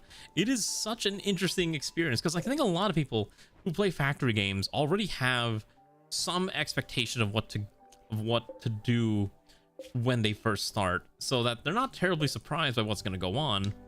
But if you're just brand new to the genre, you just don't know what's happening, and the game is just trying to teach you how to play the game despite you not knowing what to do. And I think it's so interesting to me, because I'm someone who has played factory games for an unholy amount of time, and it's just crazy. Yeah, after so cute core thing. Is it cute core? No, moe. Please use the word moe. We believe in moe here, not cute core. Wish you could play games in your sleep. I mean, isn't that just called dreaming? Just play a game in your dream, Lamau. Isn't that what all the kids do nowadays? They embrace lucid dreaming, and they're just like, yeah, I just play games while I sleep. Imagine that, old man. You won't understand. Only the cool kids can do this type of wacky brain shenanigans. It's like, all right, chill. Do we build the things? Okay, so hold on. I'm gonna order this to manufacture chem fuel from fecal sludge. We'll do this forever. We're out of power already. Oh my god, these things are not... Okay, I need someone to refuel these. These aren't being fueled enough, and that's part of the problem. Yeah, these need to be like fully fueled. No. You get back here and full fuel each of these. I wish if I set it to refuel, it would fuel completely, but it's not going to. We done like 15 in at a time, so that's part of the problem why we were running out of power. We're still running out of power quickly. Oh my gosh, yeah, that's just not enough energy anymore. I guess we have too many machines now? Even this automatroid constructor. Okay, hold on. What does an ape do? Heavy weapons, mammoths are protection ones, field command, battle friend, escort lifters. Shaft workers. What did the shaft workers do? Early stage, mass produce. Okay. It can use weapons for some reason. Okay. This one does haul, and it does have a decent move speed. So maybe we build 1 or 2 of these. What's the move speed on this thing? 30 tiles per second is actually not that fast. A Ronin. Thing is, like, these can't do a lot. I'm looking for something that can at least haul. I really... Oh my gosh, we have a lot. Wait, I can build, like, tanks. Noctuas. Falcons. Tri-rotor. And a dog. 4-leg dog. Small caliber firearms. Wait, really? Problem is that a lot of these don't have work that they can actually do. So you have to pick the one that can actually do work. And unfortunately, a lot of these can't. Maybe the apes could. Let's see. Apes. You're pathetic with a skill issue. I mean, listen. Skill issues can always be fixed with enough work and effort, right? Can this... Wait, maybe we just build these mammoths. I swear I saw one of these lines say work, and now I don't see it anymore.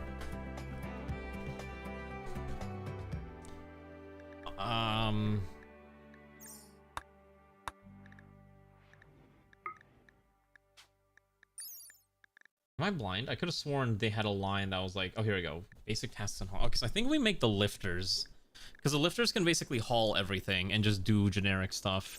If we go for the shaft workers, which are a little more expensive, these can also do plant cutting, constructing, hauling, and mining, which is probably a little better. Maybe we build the shaft workers. What does this need? We need synthread or polyester and stamponents. Now, we don't make stamponents. Just say the shaft worker. Yeah, don't think about it too much. Just kind of accept it. It's funny words. Okay, so we can make stamponents out of standard, so I need 5 of these. But synthread, I don't know how to make synthread.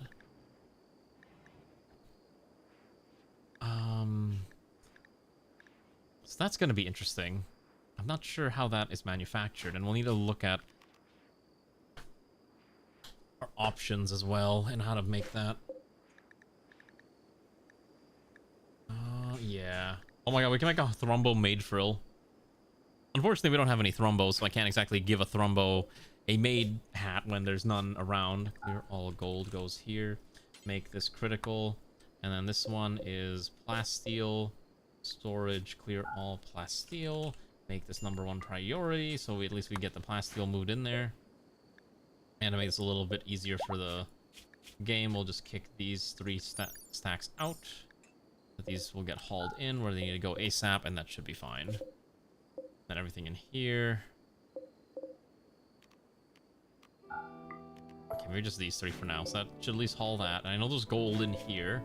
Make sure we stack that gold over there, and that way we can just make all the advanced components we need. And this one will be advanced components. There we go. That should be all we need to get that going. And hopefully the automation will start to kick in at some point, and we'll be good to go. These do actually consume a decent amount of power, and we are running out of power again. All right, we need a better power source. I think I might just make another row of solars for now, because it's probably the easiest thing to do is just to add another row of solar panels. It's not the best option, but I think it'll be fine. Yeah. You're gonna head out on your body so you can barely walk your back. Okay, I don't know what you did today. I hope you're gonna be okay. Get some rest. Thank you for swinging by, Zero. Have a good rest, comrade. Oh my gosh, my back is killing me too, honestly. My back is also on fire and I'm like dying, but I'm doing my best to survive. It's just been like a long day of sitting. Because I have like so much like things that I have to do on a regular basis for, you know, looking at spreadsheets. And looking at spreadsheets you can only do for so long before you go slightly insane. And unfortunately, I was in fact going slightly insane. Imagine surviving. Listen, anyone can survive. You just have to gotta put your back into it to survive. Not everyone gets to survive for free. You gotta really try. Let me drink this water. Yeah. That's just how it is. God, I really feel like I need to I feel like I really need to trim my mod list the more I think about it, because this game is like slowing down significantly and it's becoming a problem. Oh, that's right. You did do yeah, that's right. I forgot. You said you had like that camp thing. And the tug. Yeah, the tug of war would probably kill you. Oh my god, it's so bad. The TPS is just cratering. There's gotta be a reason why. I bet you it's like the work orders.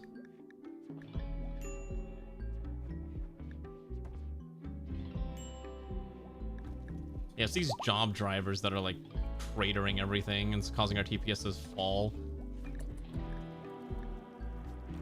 Yeah, I'm only getting like 50 TPS now too, and 24. Oh my gosh, there's just so much stuff going on in the run.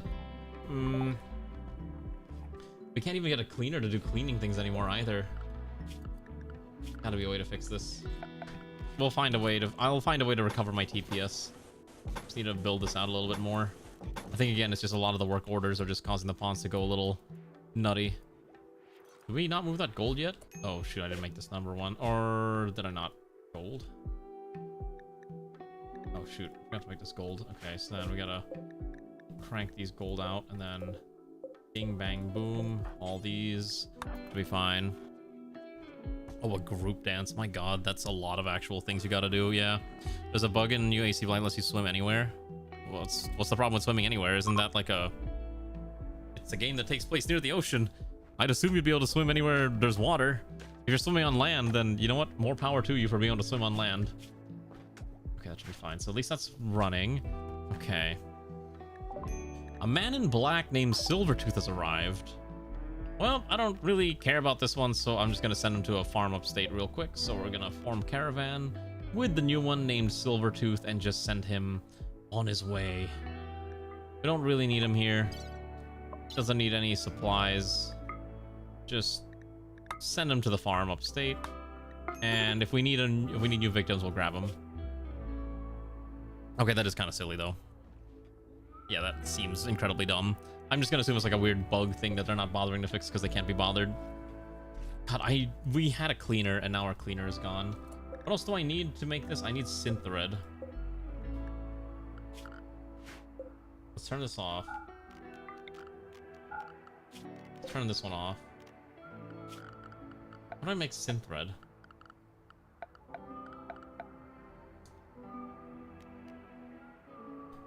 Artificial bionics. Manufacture assemble metal products through cold forging. Advanced alloys, smelt metals, pressure chamber, high pressure mineral alloys, machine cabinet. Wait, can't I just check research?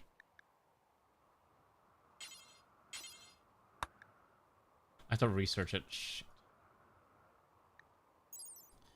Okay, so synthread is manufactured with cotton, flax, and plasteel thread? Well, that's a lot. Ooh. Or I have to buy the synthread, so maybe we can get lucky and we just buy synthread? What else can I use instead? Polyester. So if I can manufacture polyester, that's probably the solution. Polyester. Which is from artificial fibers, which we do have unlocked. Polyester is manufactured in a pressure chamber or lab reactor, and it's just 50 chem fuel because it's oil, technically. It's plastic. So pressure chamber or a reactor.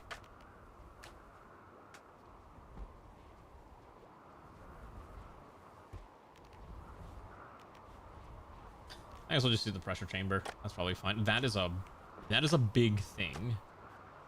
Holy cow, that thing is huge. Sure. I'm sure I will not regret building this abomination. Okay. That's fine. I'll ignore that for now. We don't have to do that. soon as the other guy arrives at his destination, we'll just kind of yeet him in there. Whatever he's carrying is... What is he carrying? I don't know why he's carrying 320 wood. That's fine. Oh, super weird. Black Flag was guaranteed to win. Somehow they managed to grab defeat from the jaws of victory. I mean, did you see the price of the DLC? It's a full-priced video game. It's a remaster of a game that's like 10, 15 years old. And on top of that, they're releasing $90 worth of DLC on release. I don't know anyone who thought this was going to be okay. I think anyone with half a brain could have realized this game is going to not have good optics. But it's going to sell like gangbusters because everyone just has positive memories of playing the game when they were a kid. So like, oh, I remember playing this when I was a young kid, so it's got to be good, right? It's a remake. It's going to be a remake of one of the bestest games of all time, and that's all they're going to think about, and that's it. And because they've sold so many copies, they're going to do it again. It happens every single time. Like, they're just going to keep repeating the process because they know people like it. Well, like, what are you going to do? Right? Like, I like playing Assassin's Creed. I haven't played an Assassin's Creed game in like forever because the recent ones are very much far away from what Assassin's Creed should be. They kind of turn into more like action RPGs. Once you start adding levels and stuff to a game like Assassin's Creed, I think it starts to kind of lose the plot, and I really start to lose interest in the game as a whole. And I think that's what happened to Assassin's Creed, which is a bit of a shame. Okay, so we're gonna add you here. Okay, these guys have almost arrived. Hopefully, we gotta get this stuff cleaned up. I'm gonna order the opposer to clean this entire workshop. You're rimming your world right now? Well, I hope your rims are doing well. Hello there, Wildrip. You tried Black Flag, but your laptop was melting. Well, the solution is you gotta play on the cloud. Isn't that what everyone does now? They play on the cloud? God, I don't know what to do with all this stuff that is... I feel... Oh my god. It's just all these crops that are starting to deteriorate, and we gotta haul this in. That's why my TPS is cratering. There's just too much stuff on the map. The easiest... This is why like that one snow colony did so well, but this colony's just doing so bad. There's just so much lag now from all the work orders. Yeah, see the environment effects? I'm pretty sure, again, it's this, like, the job giver is, like, freaking out.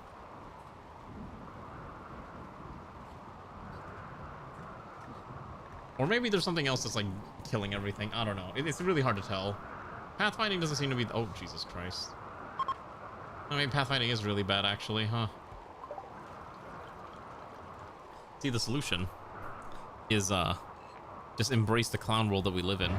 Because you will never own video games. You will license your video games from the company, and you will be happy that you get a chance to license it from the company. And you'll be like, oh, please, sir, I only wish to license the video game for like a small amount of time. Okay, let me sell off all of my garbage. Okay, so I'm selling off all the cloths. Keep the medicine. Okay, what do they have that I want to buy? Sentience Catalyst? Sure. Have anything else I want? Why did I bring 290 ceramics with me?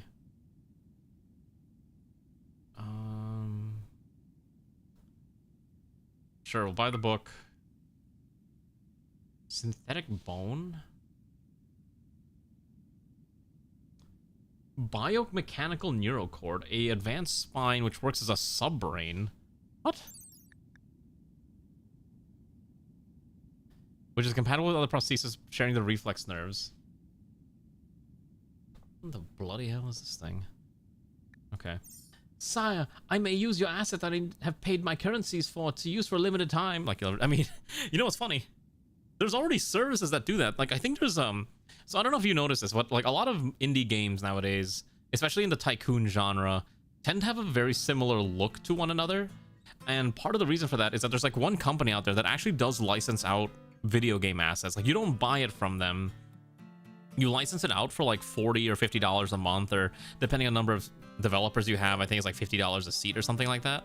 And because the assets are so cheap comparatively to making your own, a lot of indie games, like especially like tycoon genre, you know, business development type games, just use those assets. That's why a lot of them just have like a simple blocky voxel look. Do you know what I'm talking about? I'll have to look it up and I'll post it on Discord later, but I know exactly what I'm talking about. I just can't remember the name. Why the beers? 68 beers. I need tech prints. Yeah, so buy the Crusader armor tech print. Why is this way? The heck?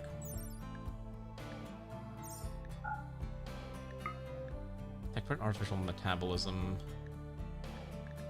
Wait, why is this too heavy now? That was weird. What else do I want to sell or bring?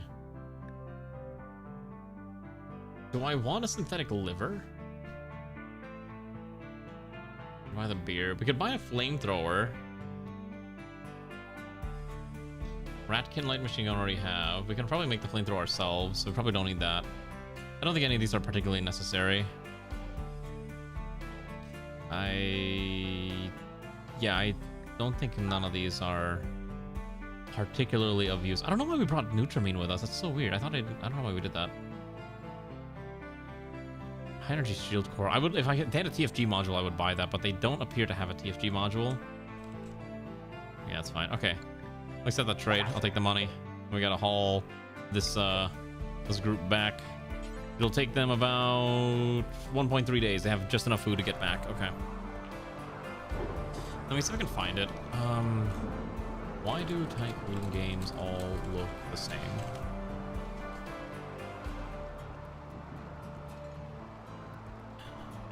I can't find it, but yeah, there's like a specific game asset company that all these that a lot of these like indie developers are licensing from nowadays. I'm trying to see if I can find the company, but I cannot remember what it was. And I mean, again, it's just easier for these companies rather than, you know, buying brand new assets nowadays or making assets in dev. And it makes sense, but you kind of lose that uniqueness that every individual game has with their own unique art style. Black Flag is probably on top of AC games. I like Black Flag. I think, though, I personally have the fondest memories of playing Brotherhood. Primarily because I think that was like the first one where you could have like that whole cadre of assassins at your disposal, and you felt like a, you know, like a Templar, like an assassin master, and be like, oh, look, you think you can run away? Look at this. I will summon my assassins to end your life. And you can just like aura farm as you walk forward, and as you watch your assassins execute all the other guards around your target, and it's just like, all right, cool. And that's why those games are like so popular. Like I said, I love Assassin's Creed. I love old Assassin's Creed. I do not enjoy modern Assassin's Creed. That's my hot boomer gamer take. So, yeah, making assassins is very expensive. What do you think? On full covered helmets, like Cataphracts and Ratkin Bastion helmets. What are the Ratkin Bastion helmets? I don't think I've unlocked those yet. Are they in Crusader armor? Those look kind of sick, actually. Oh my god, I want to make these. Wait, that's actually not that expensive. Wait, this is kind of sick. A heavy helmet fitted with an augmented neural network, feels almost weightless where it analyzes the surrounding battlefield. Only Rat can equip this. Wait, that's insane. Hold on, I did get the tech print for this. What does this require? Advanced Devil Strand steel. How much Devil Strand do I have? I know I was like hoarding Devil Strand. I have enough to make 2, 3, 4, 5, 6, 7. Okay, we make about like 6 helmets.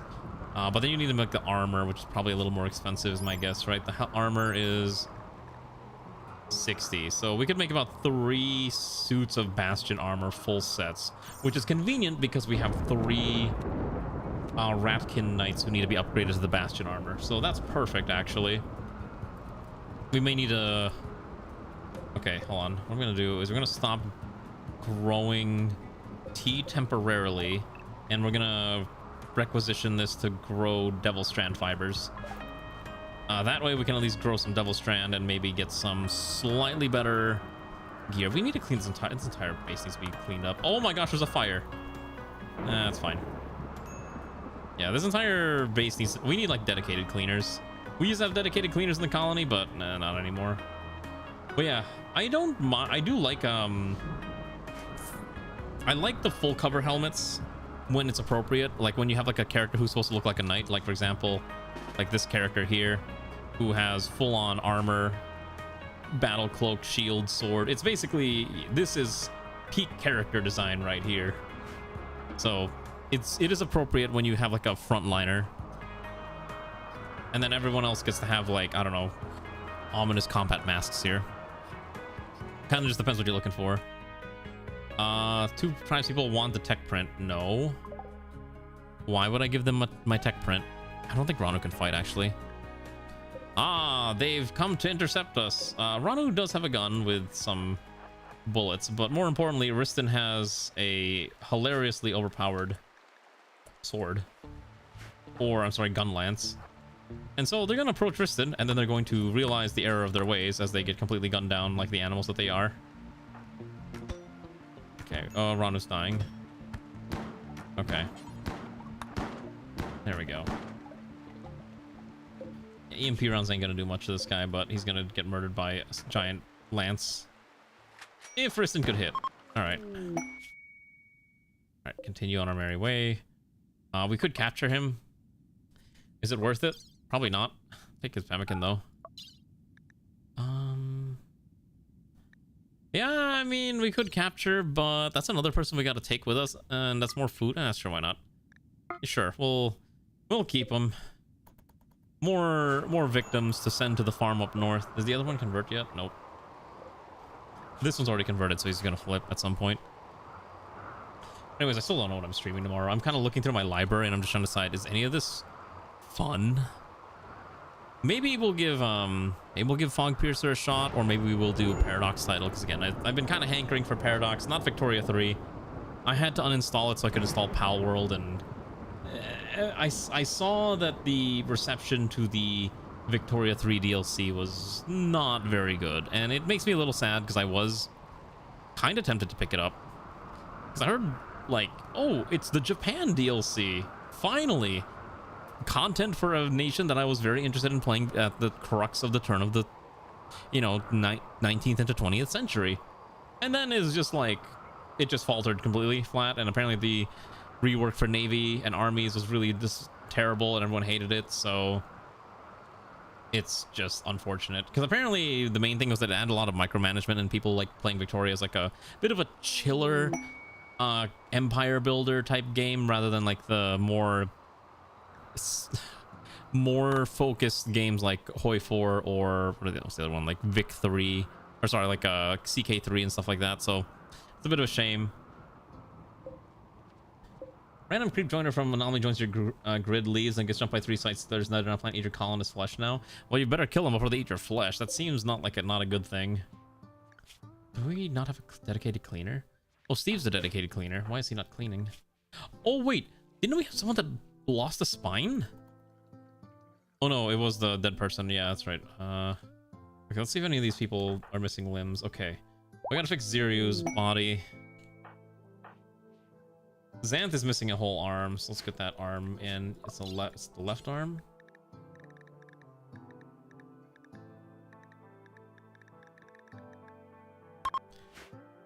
What we can do now is we do have access to, I believe, a prosthesis bench. So we could make bionics. We could fix our injured pawns with modern technology. We could do it, but it will cost a lot of materials. Primarily sheer amount of plasteel that we just don't have infinite amounts of, so that's gonna be a bit of a problem. Okay, so to make poly, okay, so I'm just gonna make a bunch of polyesters, just chem fuel. That's not that bad.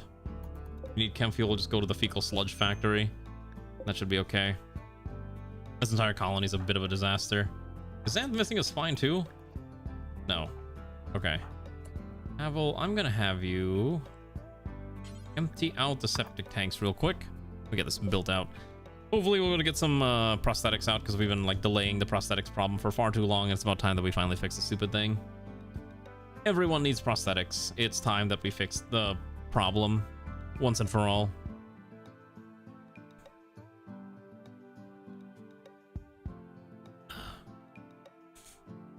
Actually, speaking of what was the other? Speaking of Ubisoft games too, a friend linked me a video the other day, and it was probably one of the most cursed things I've ever seen. It was basically like, what if Legend of Zelda was like a modern video game? And you don't think about it until you play modern RPGs, but there sure are a lot of unnecessary UI elements that just take you out of the game. And that's one of the good things about like FromSoft, where they don't actually have that much UI stuff besides like your attack buttons and like your items. But like a lot of the modern RPG experience, when you think about it, like just play any Ubisoft game and you just have like all these what's it called, like UI assets saying like, here's your objectives, here's your stats, oh, you have skill points, be sure to spend them, and things like that. And it is actually kind of unnerving in a sense. Have you ever, do you know what I'm talking about? Hold on. Oh shoot, we're under attack. Wolverine is hunting Havel. Havel is probably the wrong target for that Wolverine. Havel is a knight in training. Havel is a knight in training who did win. Will make the plot Link be able to talk normally instead of bagging Zelda. I mean, that's also true, and they'll probably give you like dialogue trees because that's what everyone's into nowadays. That's right, don't forget, every time you play a video game, you gotta have dialogue trees. Or else, can you really call yourself a video game?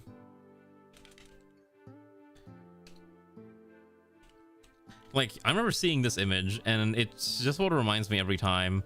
Where it's like Elden Ring, but if it was made by Ubisoft with like the Ubisoft UI. And it is just insane. Because I'm like, you know what? I could legitimately see this being in a Ubisoft game where you have, you know, an MOTD telling you, hey, don't forget to buy the DLC that you don't have. Oh, don't forget about the, you know, press A to jump, or your quick access hotbar and all this other stuff on the side, like all the things you're collecting. It's just insane. I've obviously seen like even more intense parodies if you just take a quick look, like this one here, which is the more obviously this one's kind of like riffing on it, but you get the idea, where it's just constant, what's the word I'm thinking of? It is just visual stimulation to the extreme. And yeah, you don't want to do that. Don't do that in your video games. Some games you do want a lot of information, and there's a lot of games where you just need to be in the moment. And well, I do believe that Elden Ring and any of those FromSoft games is that genre. Oh my gosh, we finally have berries. You know what we can do with berries now? We can bake desserts. That's right. We can make, let's see, what can we make? We can't make cookies or pies, but what we can manufacture now is delectable bakes. So, we're going to spend these. I think the stews don't use berries, right? Because it's a vegetable, it's a fruit. Perfect. Yeah, don't use fruits for this. Don't use fruits for the kebabs either, because my plan is we're gonna save the berries to make either juices or desserts. Now, we can probably make them out of desserts. We'll probably make fine desserts is my guess. We can also make gourmet desserts, but I don't think we have enough condiments to justify this, because you would need... We have enough garden sauce. Maybe we could do this.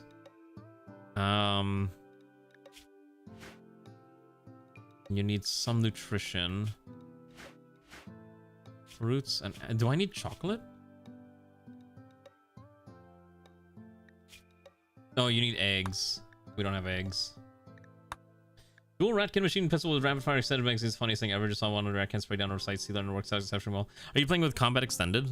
I know which mod you're talking about, like adding the attachments, which is a lot of fun, but I am not using that mod in this run. I know which one it is though. Oh, we can make fudge. Needs corn. We don't have corn, just kidding. Polenta. What else can we manufacture? Hello, Kahila. Good evening. How are you, comrade? I don't think I like any of these. We can't make milk. I forgot to install the mod lets me have milk. I guess we just make simple desserts for now. Question mark? You're scared? Scared of what? Berries. Okay, cool. At least we'll store the berries somewhere. The berries don't have a long shelf life, so we do need to kind of haul those inside quickly. Yeah, yeah, we have too much stuff that needs to be hauled around all the time. We gotta figure out our power problem. This way Rimworld will make unique weapons. Oh, okay, it's unique weapons. Got it. You're sure you can watch 40% anxiety hits hard? Oh, it's that pre-exam anxiety. Don't worry. I've been there before. The secret is you just have to do it. Sometimes you just gotta go in there and pray to every power that you believe in that you can do it. And that's all you can do. Oh, what time is your exam? if you need to, go to sleep. That's all I can say. Like, don't feel like you have to stay here. I'd rather you get the sleep you need so that you can succeed. Oh, in 18 hours? You're not gonna oversleep that. 18 hours from now, it would be... I think you're like 1 time zone ahead of me, so that'd probably be like what? That'd be like what, 2 p.m. realistically? I think you'll be fine. Unless you're like a big oversleeper, in which case you would very much not be fine. And that would be a whole different problem if you oversleep that much. That's oh, it's 40 past midnight? Okay, so you're 2 time zones ahead of me. Got it. Okay. I need someone to build this thing. Where's Ray? I think Ray's the only one who can build this. Ugh. Ray's not allowed to haul plus anymore. I need some pawns to not be haul plussing. I need some that can haul plus, and I need a bunch that do not. Okay, you prioritize mining. And then if there's nothing to mine, then there's no need to mine anymore. We can finally get this gotten rid of at some point. I want to get rid of this quarry eventually. This quarry is no longer needed. Hope you do. But yeah, I hope you do well in your exam, Gahilo. I'm sure you'll be fine. Listen, I've been there before. I know how exams work. Oh my gosh, this thing is broken. Holy cow, when did that break? Some animal must have broken out. Who's my builders? Oxby.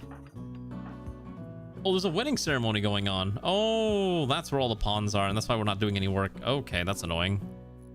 Well, we gotta wait till the wedding's over. Okay, we got the bionics workbench. Okay, so at the very least, I need like 2 arms. The problem is that these do need advanced components, and I don't have that many, and we are manufacturing them, but they manufacture at a fairly slow pace. So perhaps we simply don't. I think we simply just do not. For now. Until we can get a few more of these steel hauled over. That should be fine. Okay, let me close that real fast. Okay, that's fine. But yeah. But don't worry, Kahila, don't worry, we'll still be here tomorrow, and we'll play something different that's not just Rimworld. I got some ideas for tomorrow. There's a Project Zomboid mod I've been eyeing recently. I know it's not the run that I'm sure people want, but there's a mod that I've been interested in called the Arc that came out for Project Zomboid.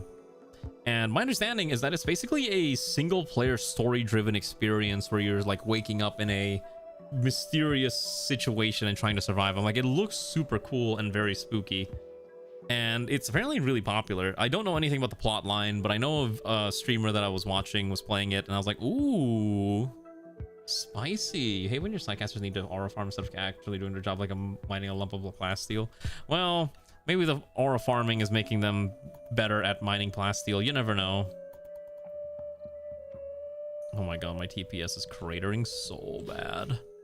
It's so bad. There's no way to fix this. Okay, hold on. So I'm just taking a screenshot of how bad my TPS is right now so I can send it to someone. Just so they can gawk at it, because I know that I'm going to be made fun of. 1 second.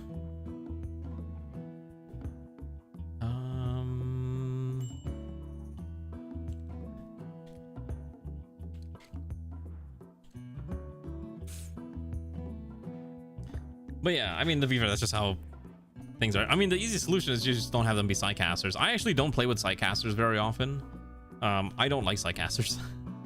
It's probably like one of my bigger Rimworld boomer takes. I've just never been fond of sidecasters in general, primarily because I think they break from the immersion of the game, and so I generally avoid sidecasts whenever I can. There's a certain vibe that I go for in Rimworld, and sidecast is not part of that aesthetic in general. So as you get 60 TPS, I mean, I'm hitting like 100, and that's at max speed. Obviously, because my game is very modded and there's like a bajillion things happening on the map at once. There's like 15,000 animals that all need to die, a lot of items that need to be hauled over. If we can just get these items hauled to the correct spot, I think this would probably make it a lot less painful. But alas, there's just so much that need to be done, and we are running out of power again. We may need to slap down another set of wind turbines. I think I have no choice but to put down another layer of these. It's not ideal, but I mean, it gets the job done. We need to cut more trees down. Hello, Marksman. How are you doing, comrade? Don't worry, your pawn is alive. I'm going to get you better armor eventually. And if you want to know, we do have bionics up and running, but we just don't have the advanced components to do it yet. We made out of mechanics or whatever VS Animatries pull off. I'd rather just not have magic in my runs, quite frankly, is my solution to that. I like keeping my Rimworld more sci-fi than fantasy sci-fi. Ratkin are fine because they're just like a variant of human, but once they start getting like psychic powers, I'm not terribly fond of it. I know it's basically because it's there because of Dune, right?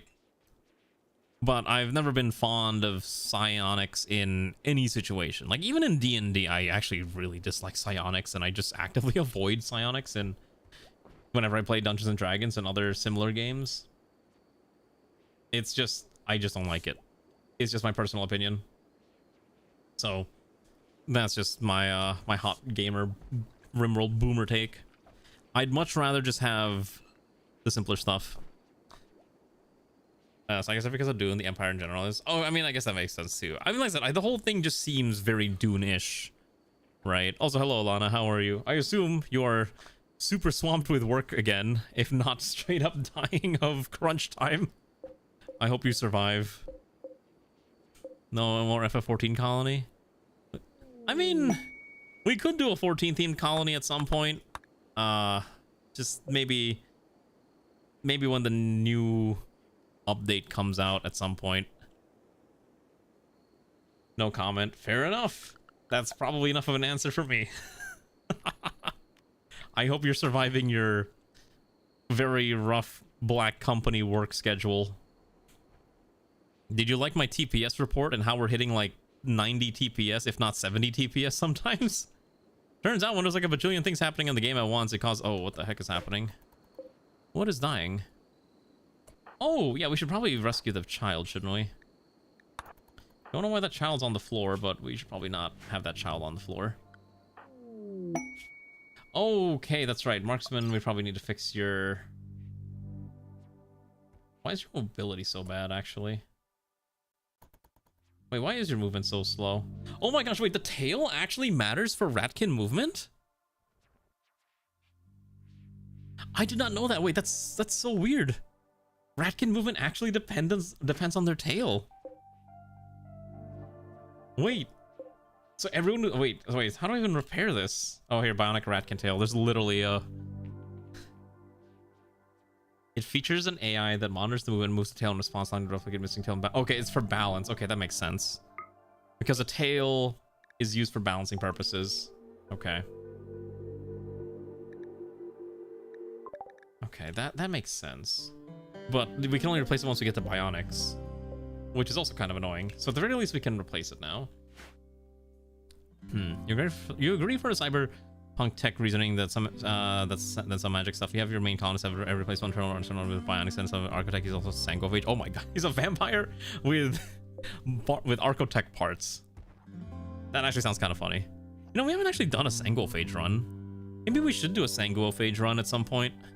I already have an idea for my next run after this, so maybe after we'll do that, but I have an idea. It's gonna be spacey and spicy. Oh my god, I'm hiccuping like crazy. I gotta figure out what's going on with my Rimworld game though. Like the TPS is getting a little nuts. I'm pretty sure I know what's causing it.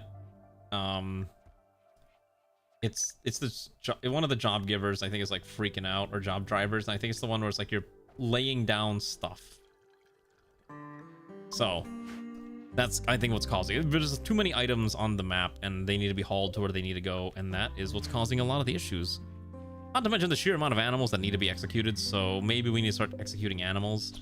If we kill more wild animals, there's going to be less things that are going to be trying to eat up system resources, so maybe we just commit mass crimes and just kill everything. I am trying to get more... Like, you're joking, but I'm actually building robot haulers at this point. Oh, a mass casualty event. Great. Our hospital is going to be a little overburdened for a hot minute while we try to rescue these people.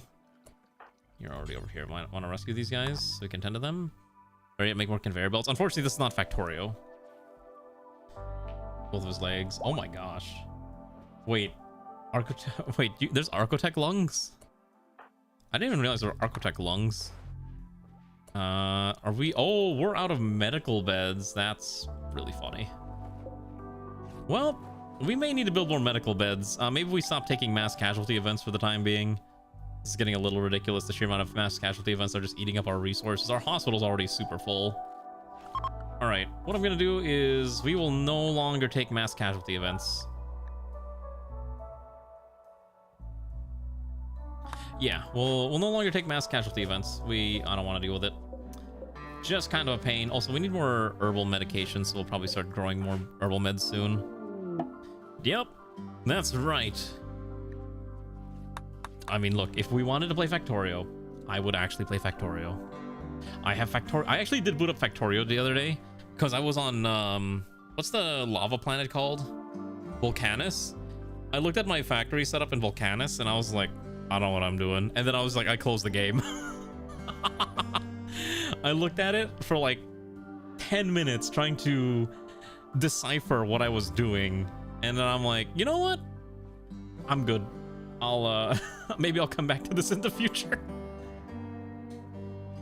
It's a little tragic saying that, and I do like Factorio a lot, but I was just like, I do not have the mental capacity at this very moment to do this at this current time. I'll come back to this later when I have more mental capacity and I'm not playing other games. Yeah, a mod that adds bionic everything, including skeletons, brains, and stuff. I do actually have a mod that adds a lot of bionic parts, so maybe we have similar mods, but not bionic brains. That's a new one to me. The bionic brains are a new one. Can we not manufacture? Okay, we'll have Zeoposer make this thing. This ratkin tail replacement will at least give... We'll give marksmen back their mobility, which is what's missing. And I think if anyone else is missing a tail, we gotta fix that too. Oh god, there's so many arms. There's a lot of peg legs that need to be replaced. So maybe we can start fixing that a little bit. And I think Drunken Wafer probably needs a better eye.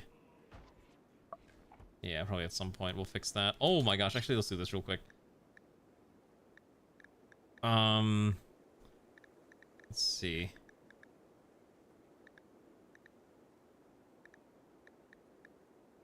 Let's get rid of this porcupine thing, because I always forget that these are here. Remove porcupine, and then I think we have a bionic eye. Let's install that on the left eye here, and that should be fine. We don't have a way to make a toe replacement, unfortunately, so we're not going to do that. And you also add a mod to balance that by being a supervised service. Okay, I know exactly which mod you're talking about because I have that. I use that same mod. It's the one that's literally called what's it called? It's a mod that basically adds cyberpsychosis, right? Yes, I literally use that same exact mod because in previous runs when we were playing, people would buy a bajillion prosthetics for their pawns, which there's nothing wrong with that. But when everyone's buying super-powered prosthetics and Architect parts, it becomes a little silly, and we need a bit of a balancing factor, and so that was my balancing factor, was just to limit how much of that one could apply to themselves. You gotta have a bit of a balancing factor, and that's what I figured was the best option. You haven't touched Star Trek in like 4 days. Yeah. Space Age is really fun, though, for Factorio. I thought about playing... Like, I remember... God. Every time I hear someone talk about Pyanodons, I'm like, do I want to become full Autismo and just try my hand? Like, for an hour, just try Pyanodons? But then I looked at Pyanodons, and I looked at the tech tree, and I decided, never mind. Have you ever seen the progression guide for Pyanodons? It is something that is just created by someone who's actually completely insane and has no regard for their free time, right? Because it's basically a game where you need to go from, you know, like, Factorio is very simple, right? Because it eases you into it. You know, you make, like you make a very simple, you take coal, and then you use coal to smelt, you know, iron ore into iron plates.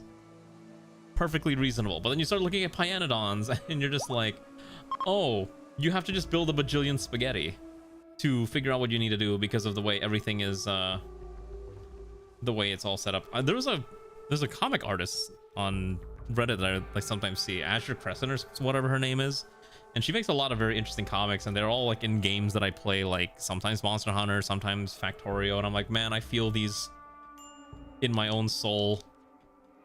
Turns out people aren't very happy when you add 2 architect parts and healing enhancer and coagulator. Well, if you're adding all that at once, they're not gonna like it. You add them a little bit, then yes. I did see Industrial Revolution, yes.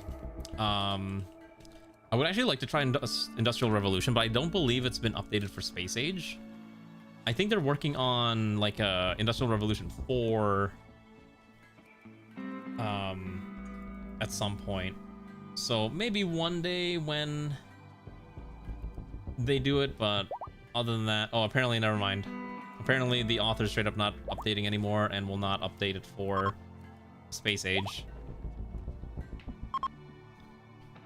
Listen, I'm waiting for space exploration for Space Age. I think when that comes out, oh, that's gonna be very nutty, especially considering how many planets and content there's gonna be. But maybe I should finish Space Age first.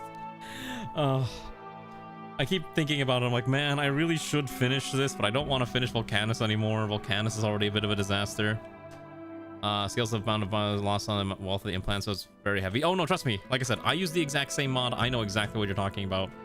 Like the fact, for example, that I'm adding drunken, let's see, drunken wayfarer just got a new eye, right? If I take a look right here, we can just see that biostability went down by 10%. But considering it was just an eye, it's actually not that bad. Martin Cedopan's KSP movie. I mean, he's doing that like North Korea space program simulator mod, right? Listen, I'm sure Martin Cedo will do it at some point. I'm waiting. You know what I need in my life? I need a new Dosh Doshington video.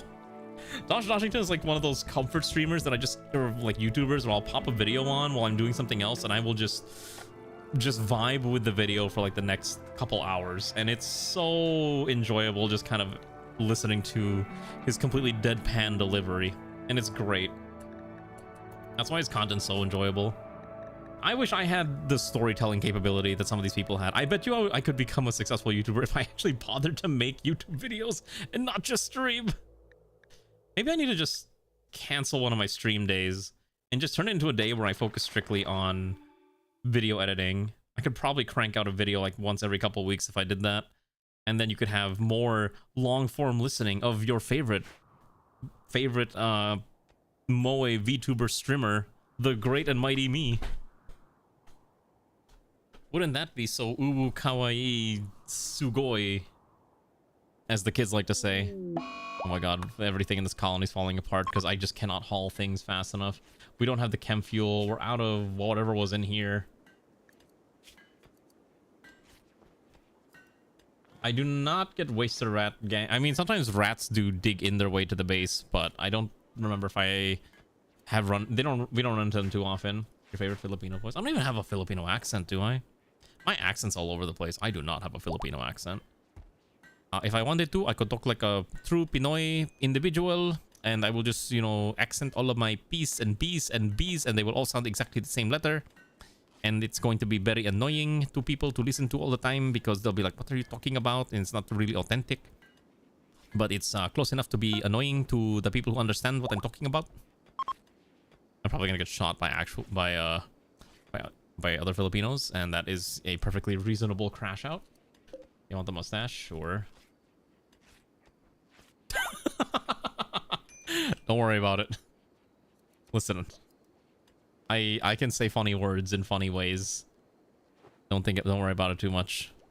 Yeah, this mustache is really big. I should probably shrink this. Oh, I actually pinned it. All right, well, it's pinned now. That's fine. I lost my English. No, I still have my English perms. Okay, I speak English good. What is supposed to be in here? Oh, wood. Wait, did I run out of wood? Oh my gosh, I think I sold off all my wood. Oh wait, never mind. We have a lot here. Never mind. I forgot we have like a whole crate full of it. All right. I really need to get this thing built, but I ran out of cloth. I don't want to make bionics yet until we have a bit more steel. But I really need those haulers built. Okay. Perhaps if I can just order someone to... I'm going to order Zeoposter to just turn the poop into fuel. It's not the most glamorous job. In fact, I'd like to automate this if I can. I should be able to get a industrial... let's see. What's the automate? Is this a Sal Assembler Mark II? No, you just don't even need a Mark II. Mark IIs have a work speed of what? 5? 12? No, just use a Mark I. Mark I's got a work speed of what? Well, hold on. What's the cost difference? Okay, we'll do a 2. So I need a small frame, basic AI chip, robot arm. We have all that. Oh, we have all that already. Okay, cool. So we'll probably just order... Actually, no. Don't do that. We'll have, deliver that. We'll have Ray build it out. Putanginamo. Or something like that. Yeah, I'm probably gonna get in trouble for saying that, maybe. Senor O. Exactly. Except I am not Hispanic.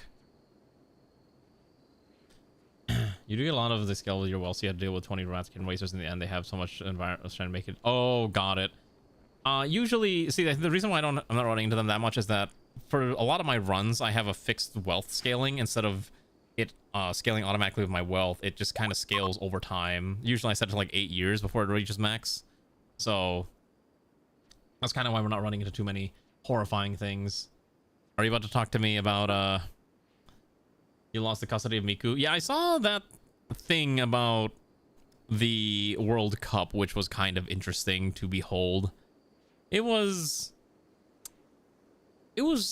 interesting in the sense that, wow, I did not realize how many people hated Argentina, specifically when it comes to the World Cup. They don't hate Argentina. They just hate Argentina in the context of the World Cup. And I'm like, interesting. I did not realize the vitriol went that far, but apparently it does. Wealth management? It's exactly. Why would we do wealth management when I can just keep buying more things? Like, our defenses basically don't exist. I need better defenses. What I wanted to do before I forget is I wanted to actually expand out the this main entrance corridor a little bit by like just a little bit here. Kind of forces them into like a little bit of a more funnel before they approach. But don't worry, we'll make this a little better over time. This is a base, like I said, is going to run a little bit longer than previous colonies. We're already on episode 11, and I think we still got a long miles to go. That offered 0 benefit, but the aesthetic, listen, can you really defend? You can't call it a home unless that home is aesthetic. That's why we focus a lot on aesthetics as well. That's why we do this. And this is why we die all the time. It's okay. We have automated turrets, which for some reason aren't refilled, which would probably reload them.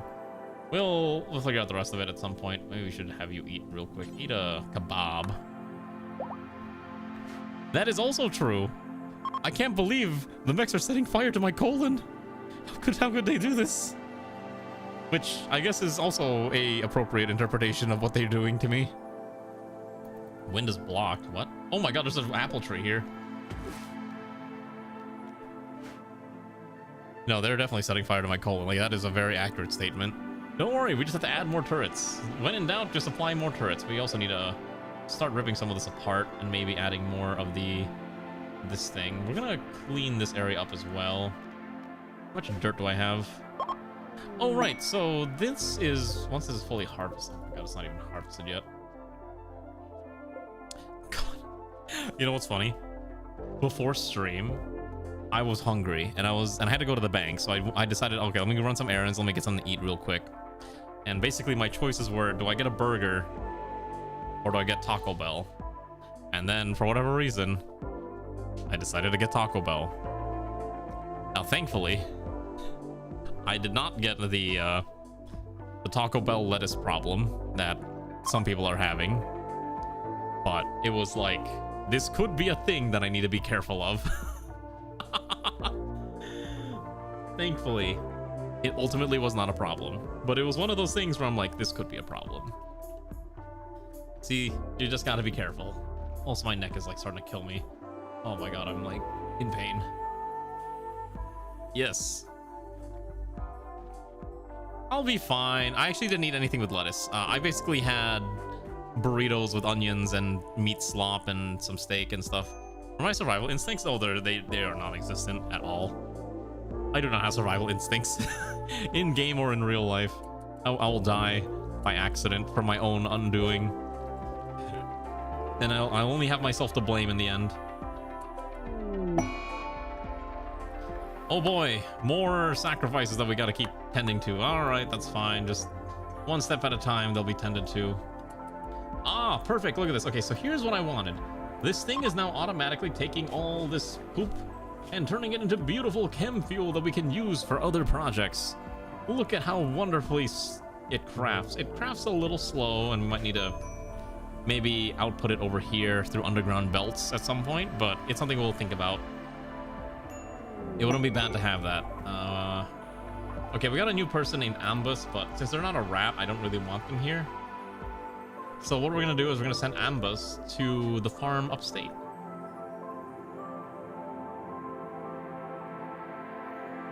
He's not needed here. Send Ambus far, far away.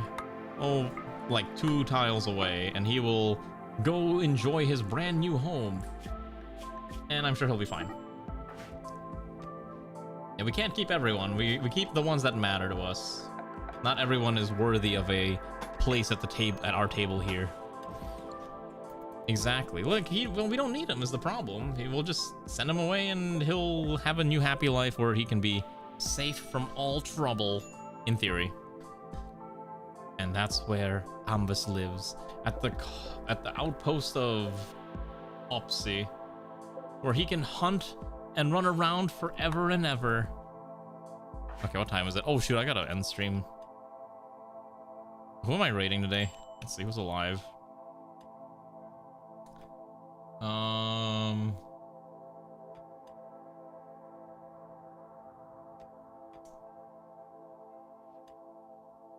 Let's see here.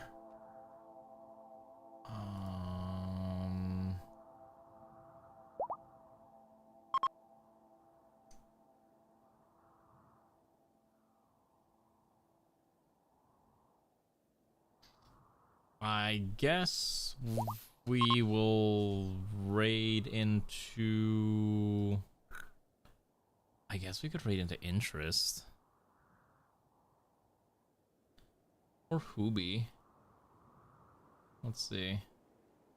Okay, we haven't raided into Hubi. You want a suggestion? Sure. What was your suggestion? While I crack my back. Oh my god. Also, I keep looking at my calendar religiously. It's like 94 days till I go to Japan. I am so excited for this dang trip. This trip has been like the thing I've been looking forward to all year. Your OG Vurigado. Let me take a look who this Vurigado person is. Oh my gosh, they're playing Kingdom Hearts. Oh, I wanted to talk about the Kingdom Hearts leaks. Oh my goodness. Oh, Kingdom Hearts. I'm so excited for the new Kingdom Hearts. I can't believe the Kingdom Hearts. I'll talk about Kingdom Hearts tomorrow. I saw the leaks and I'm like, why did this get canceled? All right, sure, I'll raid your friend Vurigado, who's playing Kingdom Hearts HD 1.5 plus 2.5. Yeah, we'll talk about Kingdom Hearts tomorrow because I saw the leaks and I was like, oh my god, what is going on? Why was this not a thing yet? I wanted to stream Kingdom Hearts at one point, but I just never got around to doing it. I don't think people were like terribly interested in watching Kingdom Hearts, so that's why I never streamed. I was gonna stream like a randomizer because I know how to do every boss like almost perfectly. Well, not perfectly, but I could probably fight all of them on critical mode and I'd be fine. So I was like, oh, I really want to stream Kingdom Hearts, but I was like, it's not really what people want to watch, so that's why I never did it. So, anyways, oh my gosh, Tristan, you were still awake. You should probably go to sleep. Anyways, comrades, good night. Thank you for joining for Rimworld. Tomorrow, I don't know what I'm streaming. I don't think it's gonna be a vote. I think I'll just kind of pick and choose something that seems fun, and then we'll do Fire Emblem on the Monday and or on the Wednesday, and then Thursday is the King of the Castle. Oh, you're playing Hoi 4. Got it. Good choice. All right, good night, everyone. I'll be back on tomorrow with a game of my choosing. Maybe something from the Steam train sale, if something catches my eye. Anyways, I'm gonna go to sleep. I'm starting to develop a small headache, and I got other things to do, and I think Ray wants me to hop on Pal World. So good night, goodbye. Say hi to Vurigado.